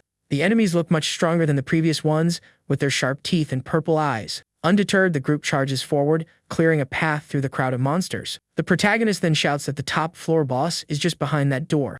The creatures roar furiously and continue their relentless pursuit of the players. With that, the hero tells his friends to go on ahead and that he'll take care of the remaining enemies. He then unleashes a massive slash of red energy that sweeps away all the monsters at once. With the path clear, the black-haired man shouts for his companions to go without him. The force of the attack ends up pushing the two of them toward the final boss room door. The pair then prepares for battle and says that the top floor boss is here. A system screen appears, confirming they have entered the final boss's domain. The creature is a giant D+ rank ice monster with level 15 stats. Its special ability is a freezing breath capable of launching attacks at will. His friends are surprised, as the boss appearance is very different from what they imagined. Suddenly the door closes, and the girl despairs upon realizing they are trapped. The system announces that the door will only open when a player from outside meets the conditions. Without wasting time, the huge ice boss charges forward to attack the cornered pair. The fighter says they have to fight for their lives and hold on until Tokia arrives. Outside, the system displays a mission where he must defeat all the mutants in 5 minutes. The protagonist is surprised, as this is an event that should only appear in more advanced dungeons. He then notices something strange that didn't exist in his past life and becomes suspicious. With that, a giant red eye appears in the darkness, and the young man wonders if it's an evil god. Tokia then gets ready and says that 5 minutes is more than enough to finish everyone there. He thinks that his return caused changes in the game and that even with his memories, he must be cautious. Without wasting time, the hero charges forward with his sword, unleashing several red energy slashes. The black-haired young man moves at high speed among the huge blue creatures of the floor. But he notices that the monsters are running away and realizes their behavior has also changed. Even so, Tokiya states that in terms of speed, they are no match for him and leaps into attack. Suddenly, the boss from the floor below appears and grabs him from behind with her giant hand. The protagonist is caught by surprise and has a shocked expression on his face. The Ice Maiden who pursued him all this way attacks him with all her might, giving him no chance to defend. With that, he complains that the creature is getting in his way and that this is a big problem. The boss then says she's going to squeeze all the blood out of him and prepares a powerful ice attack. Then a huge ice crystal forms around the hero, trapping him completely. The black-haired young man is completely immobilized inside the boss's ice prison.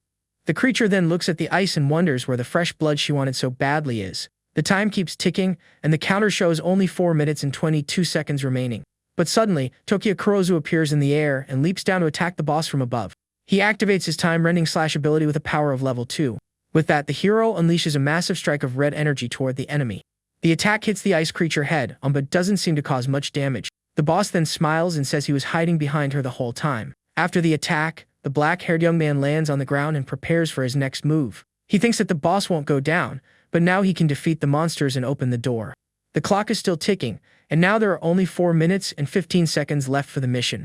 He thinks about the final boss and how its strength is even greater than the Ice Maiden's. The protagonist then shouts for his friends to hang in there and charges into battle. With less than 4 minutes remaining, the young man must hurry to save his companions in time. Meanwhile, in the boss room, the fighter is hit by a powerful punch from the monster. With the force of the impact, the man with glasses is thrown far away with no chance to react. He screams in pain as his body is slammed against the ice wall of the boss room. Lying on the ground, he thinks about the speed of the level 15 boss and how he can't keep up. At this, he wonders this is the level that Tokiya Kurozu has been fighting at all this time. He thought the difference between them wasn't that big, but now he understands the power gap. The difference between the first and the 32nd in the world ranking is enormous. Suddenly, his friend appears and lands a powerful punch on the giant boss's face. She shouts for her companion to get up, as they need to hold on until their leader arrives. But the monster turns to her, and the white-haired girl is terrified by its giant hand. The giant boss grabs her tightly, and the girl screams in pain as the monster roars. But her friend reacts and uses his 8 trigrams palm technique to save her. With that, he fires a blast of golden energy that hits the monster's arm head-on. The impact of the blow makes the giant creature recoil and release the girl in the process. Surprised by the unexpected help, the white-haired young woman calls out to her companion. The fighter then says that the power difference doesn't matter, and that he will never give up. The system reveals that in this state, he can use his ki to perform long-range attacks. The huge boss roars furiously and charges at the man with glasses without hesitation. But the fighter is not intimidated, and with a serious look, he tells the creature not to underestimate him. He then dodges the attack and counterattacks with an energy strike to the enemy's chest. Without giving the boss time to react, he fires a sequence of golden energy blasts. The attacks hit the monster dead-on, causing a series of explosions around it. He thinks about how the special strength method his father taught him is coming in handy now. In a memory, his father explains that the Bagua palms are not for close-quarters combat. His master reveals that with the true meaning of the technique, it's possible to attack from a distance. But the man with glasses admits that he still hasn't completely mastered the method. He then thinks that in his current state, his transformation only lasts for a total of 3 minutes. Suddenly, the ice boss roars with all its might and seems to have taken no damage. Its wounds heal instantly, and the fighter realizes the creature cannot be defeated. Even so, he says that if he can't harm the boss, he can at least delay it for a bit. With that, he fires a powerful blast of golden energy at the giant monster. The creature roars as the attack hits it, but the blow seems to have no effect. The fighter is shocked and wonders if the boss has already adapted to his palm's strength. The monster charges at high speed, and the man with glasses regrets forgetting how fast it was. At that moment, he prepares for battle and says that all he has left is to fight to the end. The fighter then unleashes an explosion of golden energy to try to stop the enemy's advance. He manages to hold the creature back with the palm of his hand, but is visibly at his limit. His stamina runs out, and the system informs him that his rage state has been deactivated early. With a tired look, he thinks that the continuous effort has consumed all his energy.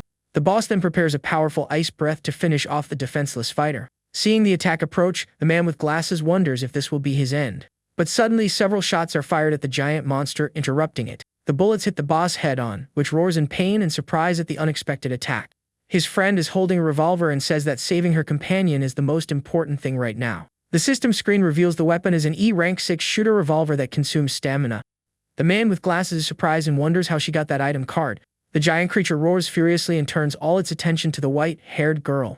She then says she will hold on with him until the arrival of her beloved leader. Without hesitation, the young woman fires a sequence of shots that hit the boss in several places. The bullets continue to hit the monster, but the creature seems to ignore the attacks and advances. The fighter yells for his friend to run because the boss adapts to damage and can't be taken down. The girl is shocked and sees the monster's giant hand coming toward her to grab her. With no time to react, she is slammed against the ground by the huge and powerful creature. With an expression of fury on her face, the white-haired young woman seems unwilling to accept defeat. Even while being held, she continues to shoot non-stop and tells the giant monster to let her go. Suddenly, a beam of blue energy hits the boss dead on, knocking it away from her. The impact throws the girl aside, and her companion screams her name in despair. Lying on the ground, the two admit that the monster is too strong for them to face alone. The boss then prepares its extreme ice breath to finish off the pair once and for all. They are hit, and the fighter says that with a direct blow, they will both certainly be done for. Frozen, he sighs with regret and asks if his friend also has any regrets. The powerful ice attack continues to freeze everything around it, giving the pair no respite. The girl then reveals that her only regret is not having left with Takia. At that moment, a swift slash cuts through the ice and seems to slice through the boss's attack. The freezing blast is split in two by a powerful, glowing red energy strike. The young woman's jaw drops and she apologizes for an unexpected situation that occurred. The protagonist appears holding his friend and says he thought he'd never see her again. With a serious look, he thinks that if it had been 1 second longer, the two would have lost their lives there. He then says everything is safe now, as the conditions to clear the dungeon have been met. But the Ice Maiden appears again, screaming for blood and ready to attack the group. The giant monster is confused, not understanding what is happening around it. The Ice Maiden also seems lost, and her furious expression suddenly vanishes. A system screen appears and informs them that the secret condition to clear the dungeon has been met. With that, the ice boss's eyes begin to lose their previous evil glow. The same happens to the giant monster, which also seems to be finally calming down. The system confirms that the two bosses have met and the story to clear the dungeon has been released. Their monstrous forms begin to disappear, turning into white spirits. The girl returns to her human form and, with tears in her eyes, calls out for her father. Her father also returns to normal and calls for his daughter with a happy expression. In an emotional reunion, the father and daughter finally embrace after so long. The system confirms that the ending has been reached, and the memories of the past are implanted in the hero. Seeing the scene, he curses whoever's behind all this and swears he will get them. But the protagonist feels that something is wrong and wonders why a mission has been activated. Suddenly, the giant red eye appears and says that the Lord God is displeased with their speed. The scenery around the trio begins to distort and break as if it were glitching. His friend looks up, completely terrified, and wonders what that thing is. A system screen informs them that a boss-level mission has been activated and a god's scout has descended. A dark creature with a wicked smile appears and invites everyone to start over. The monster says that their responsibility is to satisfy and please the Lord God. With a wicked look, the creature announces that the real grand spectacle is about to begin. The dark creature then announces in a sinister voice that the real show begins now. With that, the father and daughter who had returned to normal scream in pain on the ground. Their bodies begin to transform again and they revert to their monstrous appearances. The two giant ice bosses return, their purple eyes glowing with fury. The man with glasses is shocked and wonders how this is possible if they had already cleared it. Not understanding the situation, the two pets run toward their former masters. His friend screams in despair for the little animals to come back, as it's too dangerous to go there. The dark entity says they will also join the fun for the Lord God. The fighter realizes it wants to transform the pets and shouts that they can't let that happen. But Tokiya Kurosu charges forward with his glowing sword to stop the enemy's attack. The white-haired girl has a shocked expression as she watches the scene unfold. The entity faces the hero and says it's always him interfering with the god's spectacle. The protagonist thinks that the dungeon isn't so simple and that he only just noticed that eye. He notes that the creature has no level or health and isn't even a hostile monster. He remembers that he never saw anything like this in his past life, and the entity orders them to take him out. Having received the order, the two giant bosses turn to attack the black-haired young man. The hero then tells his friends to get the pets while he deals with the monsters. With that, the protagonist prepares for battle, his sword glowing red. Without wasting time, he charges full speed toward the two enemies. The young man then unleashes a powerful energy strike against the giant ice bosses. The protagonist thinks that the bosses can't be taken down and that he'll cut them to buy time. Meanwhile, the giant monster's health bars appear, showing they are taking damage. This leaves the black-haired young man confused, and he wonders why they are losing health. A system screen appears, starting phase 2 of the battle and giving the group a new mission. His friends are shocked and wonder what it means to extinguish the boss's souls. The dark entity explains that the meaning is literal and that they can destroy the souls. It says they were humans but offered their souls to a god, so there's no problem. The creature then turns to the protagonist and calls him an anomalous player with a smile. With a serious look, Tokiya Kurosu faces the evil entity, ready for whatever comes next. His friend is outraged and calls the creature a disgrace for doing this to people with a tragic fate. But the being of shadows says that all of this is just to satisfy its god's will. The entity points to the sky and says that the god is watching and that the show must not stop. The white-haired girl doesn't care about the god and shoots at the creature, telling it to stop the mission. However, the evil entity stops the bullet in mid-air with just 2 of its fingers effortlessly. With a mocking smile, the creature says that power of that level cannot harm it. The man with glasses is shocked and wonders what the level of that being with no stats is. The protagonist observes the scene and confirms that the entity really did catch the bullet with its hands. Meanwhile, the 2 giant monsters begin to fight each other furiously. Seeing this, the black-haired young man quickly moves to intervene in the boss's battle. But he hesitates, thinking that unsheathing his sword now would mean destroying their souls. He thinks that they're bosses now, but all they ever wanted was a moment of happiness. Suddenly, the protagonist's sword is driven into the ground, separating the 2 monsters. The black-haired young man then notices something unexpected and has a shocked look on his face. The huge ice monster begins to cry with blue tears streaming down its face. With that, Tokiya Kurozu understands that the creatures are actually suffering and crying. At that moment, the spirits of the father and daughter appear and beg him to end it all. The hero then recognizes their voices and realizes it's a plea for help from the trapped souls. The girl says through tears that they can't bear to keep living like this anymore. Her father also asks the protagonist to please end the pain they feel. The giant monster lets out a roar of agony, expressing all its suffering. With the spirits pleading, the black-haired young man seems to finally make a decision. The daughter explains that they no longer want to maintain a pathetic life hurting others. The female creature also roars in desperation, asking for it all to finally end. The entity of shadows watches everything with a smile and says this show is what the god wants. The evil being laughs and says that turning beauty into pain and hope into despair is entertaining. Tokiya then promises the 2 that he will help them break free from that nightmare. But first, with that, he fires a powerful beam of red energy from the tip of his sword. He reveals that before freeing them, he's going to take care of a certain scoundrel first. With his eyes glowing red, he says he will punish the culprit in front of them. The entity is startled and asks what he's doing, but the hero says it's not immortal either. The red energy attack then slices the dark creature right down the middle without mercy. Surprised, the entity questions how he could have known it wasn't immortal. Tokiya Kurozu then declares that sooner or later he will also defeat its god. He then yells for the creature to go to the underworld and wait for them there. As it's being split in 2, the entity desperately calls for its god to save it. A huge explosion of red energy then completely engulfs the entire area. The being of shadows screams in disbelief at being defeated by a mere human. With a final flash of light, the powerful attack finally ends the creature's existence. His friends are amazed and say that was to be expected from their leader. But the protagonist gets serious and says there's still something else there. From the smoke, a new voice says it's unexpected that its subordinate was taken out by a toy. The girl is startled and questions what this other thing is that her leader mentioned. Her companion is also confused, wondering if the guy from before wasn't already defeated. From the shadows, a new, much larger and more imposing entity emerges, finding it all absurd. The gigantic being looks at them with pure fury and says that this makes it furious. The girl is terrified and wonders where that new guy came from. Her friend complains about the strong pressure that's making it hard for him to breathe. The young hero then faces the new threat and asks if it's going to fight them too. The new entity reveals that according to its god's rules, it cannot attack in this dungeon. But it warns the hero to remember its face, because next time it will put on a show for its god. The entity then tells him to live well until he is qualified to meet it and disappears.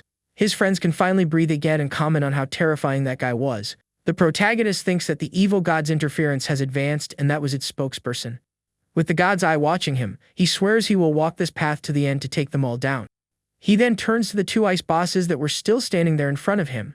The spirits thank him for taking out their anger and ask to be set free. With his sword glowing red, the young man prepares to grant the soul's request. He then charges forward and unleashes a powerful energy strike at the 2 monsters.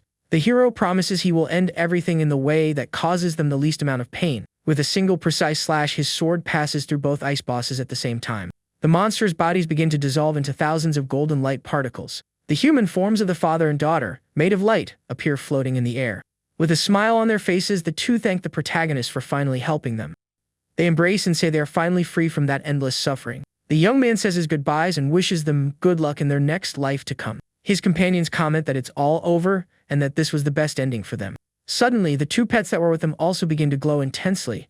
The little animals float and dissolve, and their friends scream their names in despair. The pets then let out one last meow and bark before disappearing completely.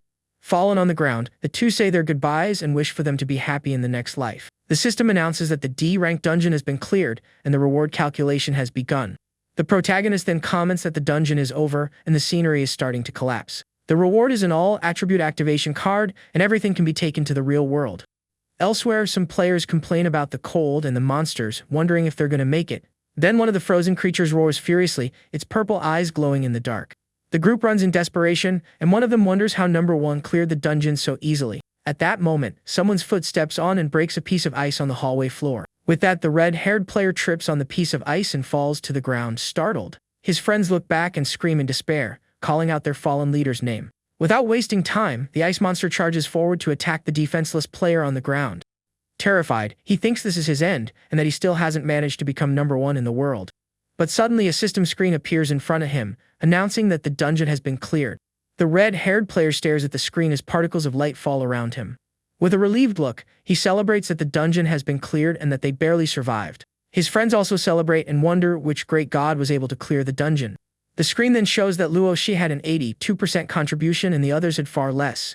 The other players are astonished by the percentage and wonder if the first-place player is even human. With the activation card, all attributes like strength, agility, and stamina rise to level 3. Tokia's companions are impressed by the huge power boost the reward gave.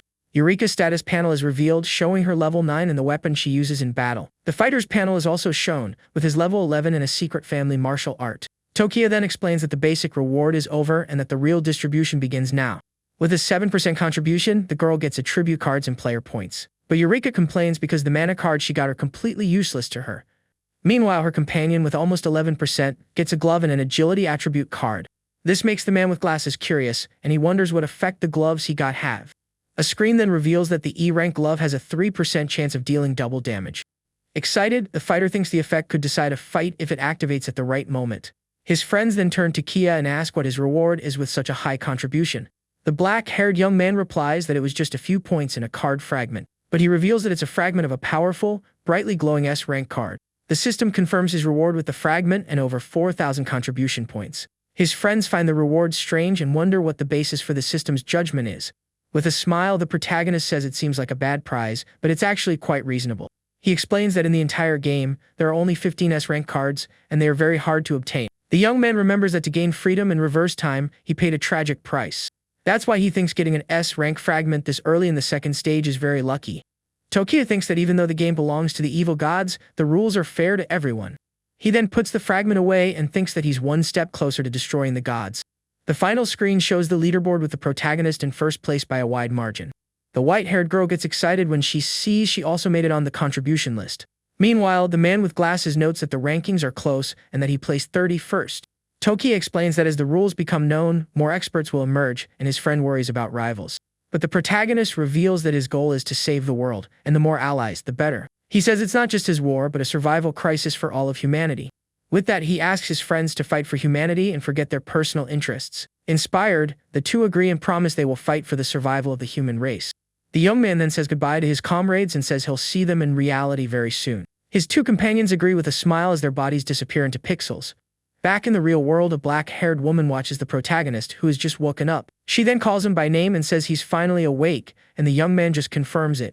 With a serious look, the hero seems to be processing everything that happened inside the dungeon. He thinks about how the game pulls people's consciousness and that the things he took are useless. His mother asks if he's hungry and offers to make him something to eat. With a smile, he realizes his mother has accepted the situation and that the game hasn't affected her. Suddenly, the system congratulates him on his first-place finish and announces that an extra reward will be issued. He thinks that no one can beat his score, and that's why the reward is coming early. At that moment, a dark energy appears around him and a mysterious card materializes. The black card floats in the air, surrounded by a dark purple energy aura. Surprised, the black-haired young man realizes that it's actually a class change card. The screen shows it's the Apprentice Shadow Mage card, a powerful A-rank class. He remembers that this class shown in his past life and that a guy destroyed a city with it. The protagonist thinks that even though the previous user was evil, the class's power is undeniable.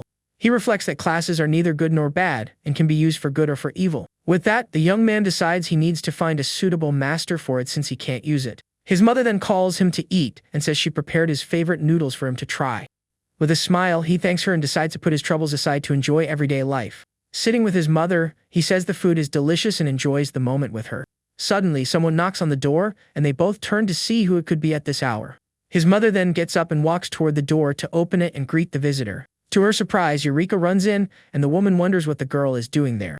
The protagonist is also surprised by the unexpected arrival of his teammate. Desperate, the girl grabs him and asks why her parents suddenly fell into a coma. With a serious look, he confirms that they are trapped inside the confinement game. Seeing her parents in the hospital bed, she asks if there is any way to save them.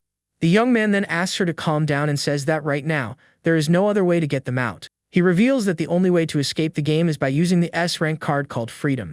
The young man explains that passing away in the game means an eternal coma, and the person can truly be gone.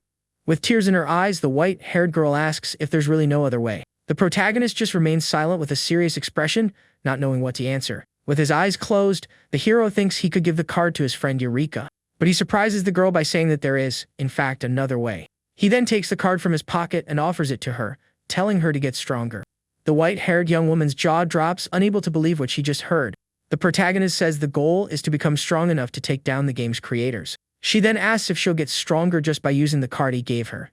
He confirms that she will get stronger but warns that there's a catch to all of this. The black-haired young man reveals that there's a risk she could end up losing her own mind. He explains that without determination she could be reduced to a tool for the evil gods. His friend is surprised and questions if the class card has that kind of side effect. The hero confirms it and says that things given by the evil gods always have bad intentions. He thinks that the class change brings opportunity, but also the purest despair. Inside each card, there's a fragment of the consciousness of one of the evil gods. And for insignificant humans, this can cause a complete and irreversible mental collapse. After that, they are dominated and become just another one of the god's faithful followers. He then reveals the reason why he wasn't affected by this evil consciousness. The young man says his heart was forged in steel by the suffering of his past life. Since then, he has had only one goal in his life, which is to defeat them all. With a determined look, she thinks that if she doesn't get strong, her parents will never wake up. For that reason, the white-haired girl says she understands and is willing to try her luck. With a determined look, Eureka grabs the protagonist's hand and asks him for the card. The hero's mother tries to stop her, saying she is too young and shouldn't be so impulsive. But the girl thanks her and says that if he risks his life, she can too because she loves her family. At this, the older woman is surprised by the white-haired girl's strong determination. She then lets go of the girl's arm and wishes her good luck on her difficult journey. At this, Eureka asks Tokia to finish her off without hesitation if she turns into a monster. The system then announces that the class change to Apprentice Shadow Mage has begun. Holding the card, she says she's counting on him as the dark energy envelopes her. The hero reflects on her request and thinks he could never do something like that. He remembers a vision where a monstrous Eureka screamed for him to run and get away from there. The white-haired girl starts to be consumed by the energy, and he swears he will bring her back. With that, the young woman screams in pain, her eyes white, as the dark energy overpowers her.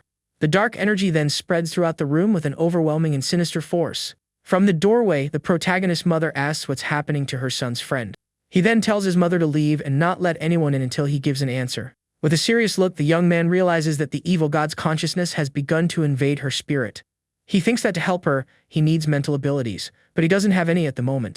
The hero then looks up and calls for a being with spiritual abilities that lives in his body. A dark entity appears and replies that it's natural, as they are everywhere. With that, he asks to enter her mental world, but the being says it cannot do that. The dark entity warns him that if he doesn't defeat the invader, he will perish in there. But with a confident look, the protagonist states that he won't perish and that he will certainly win.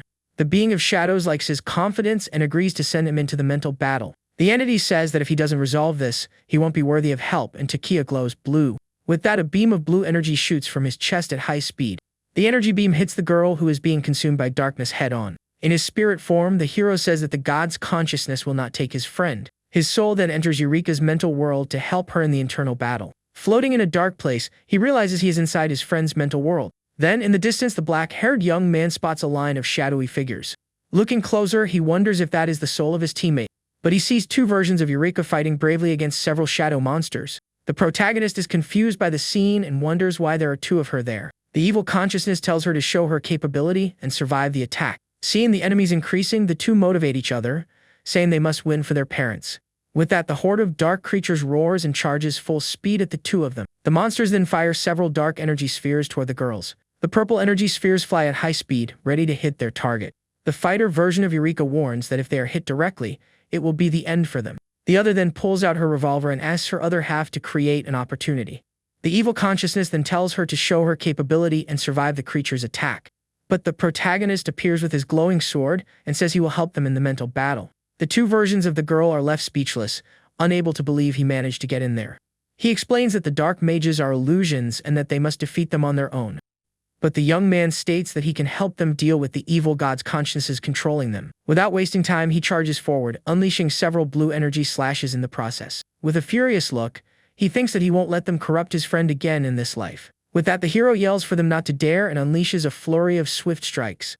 Surprised, they wonder how he got there and comment that the enemies are no match for him. The fighter version then says to leave the enemies to Tokiya and focus on the main three. At this, the three larger shadow mages prepare a powerful dark energy attack. The dark energy concentrates into a single point and prepares to be fired at them. The version with the gun desperately warns that the dark orb attack is coming toward them. A huge dark energy sphere is fired and her other half yells for them to dodge. With a shocked expression, the white-haired girl is pulled aside at the last second. They realize the orb has a devouring effect and that Tokiya wasn't lying about the class's power. Suddenly, several other dark energy orbs appear and surround the two cornered girls. With no chance to react, the two are hit head-on and thrown far away by the attacks.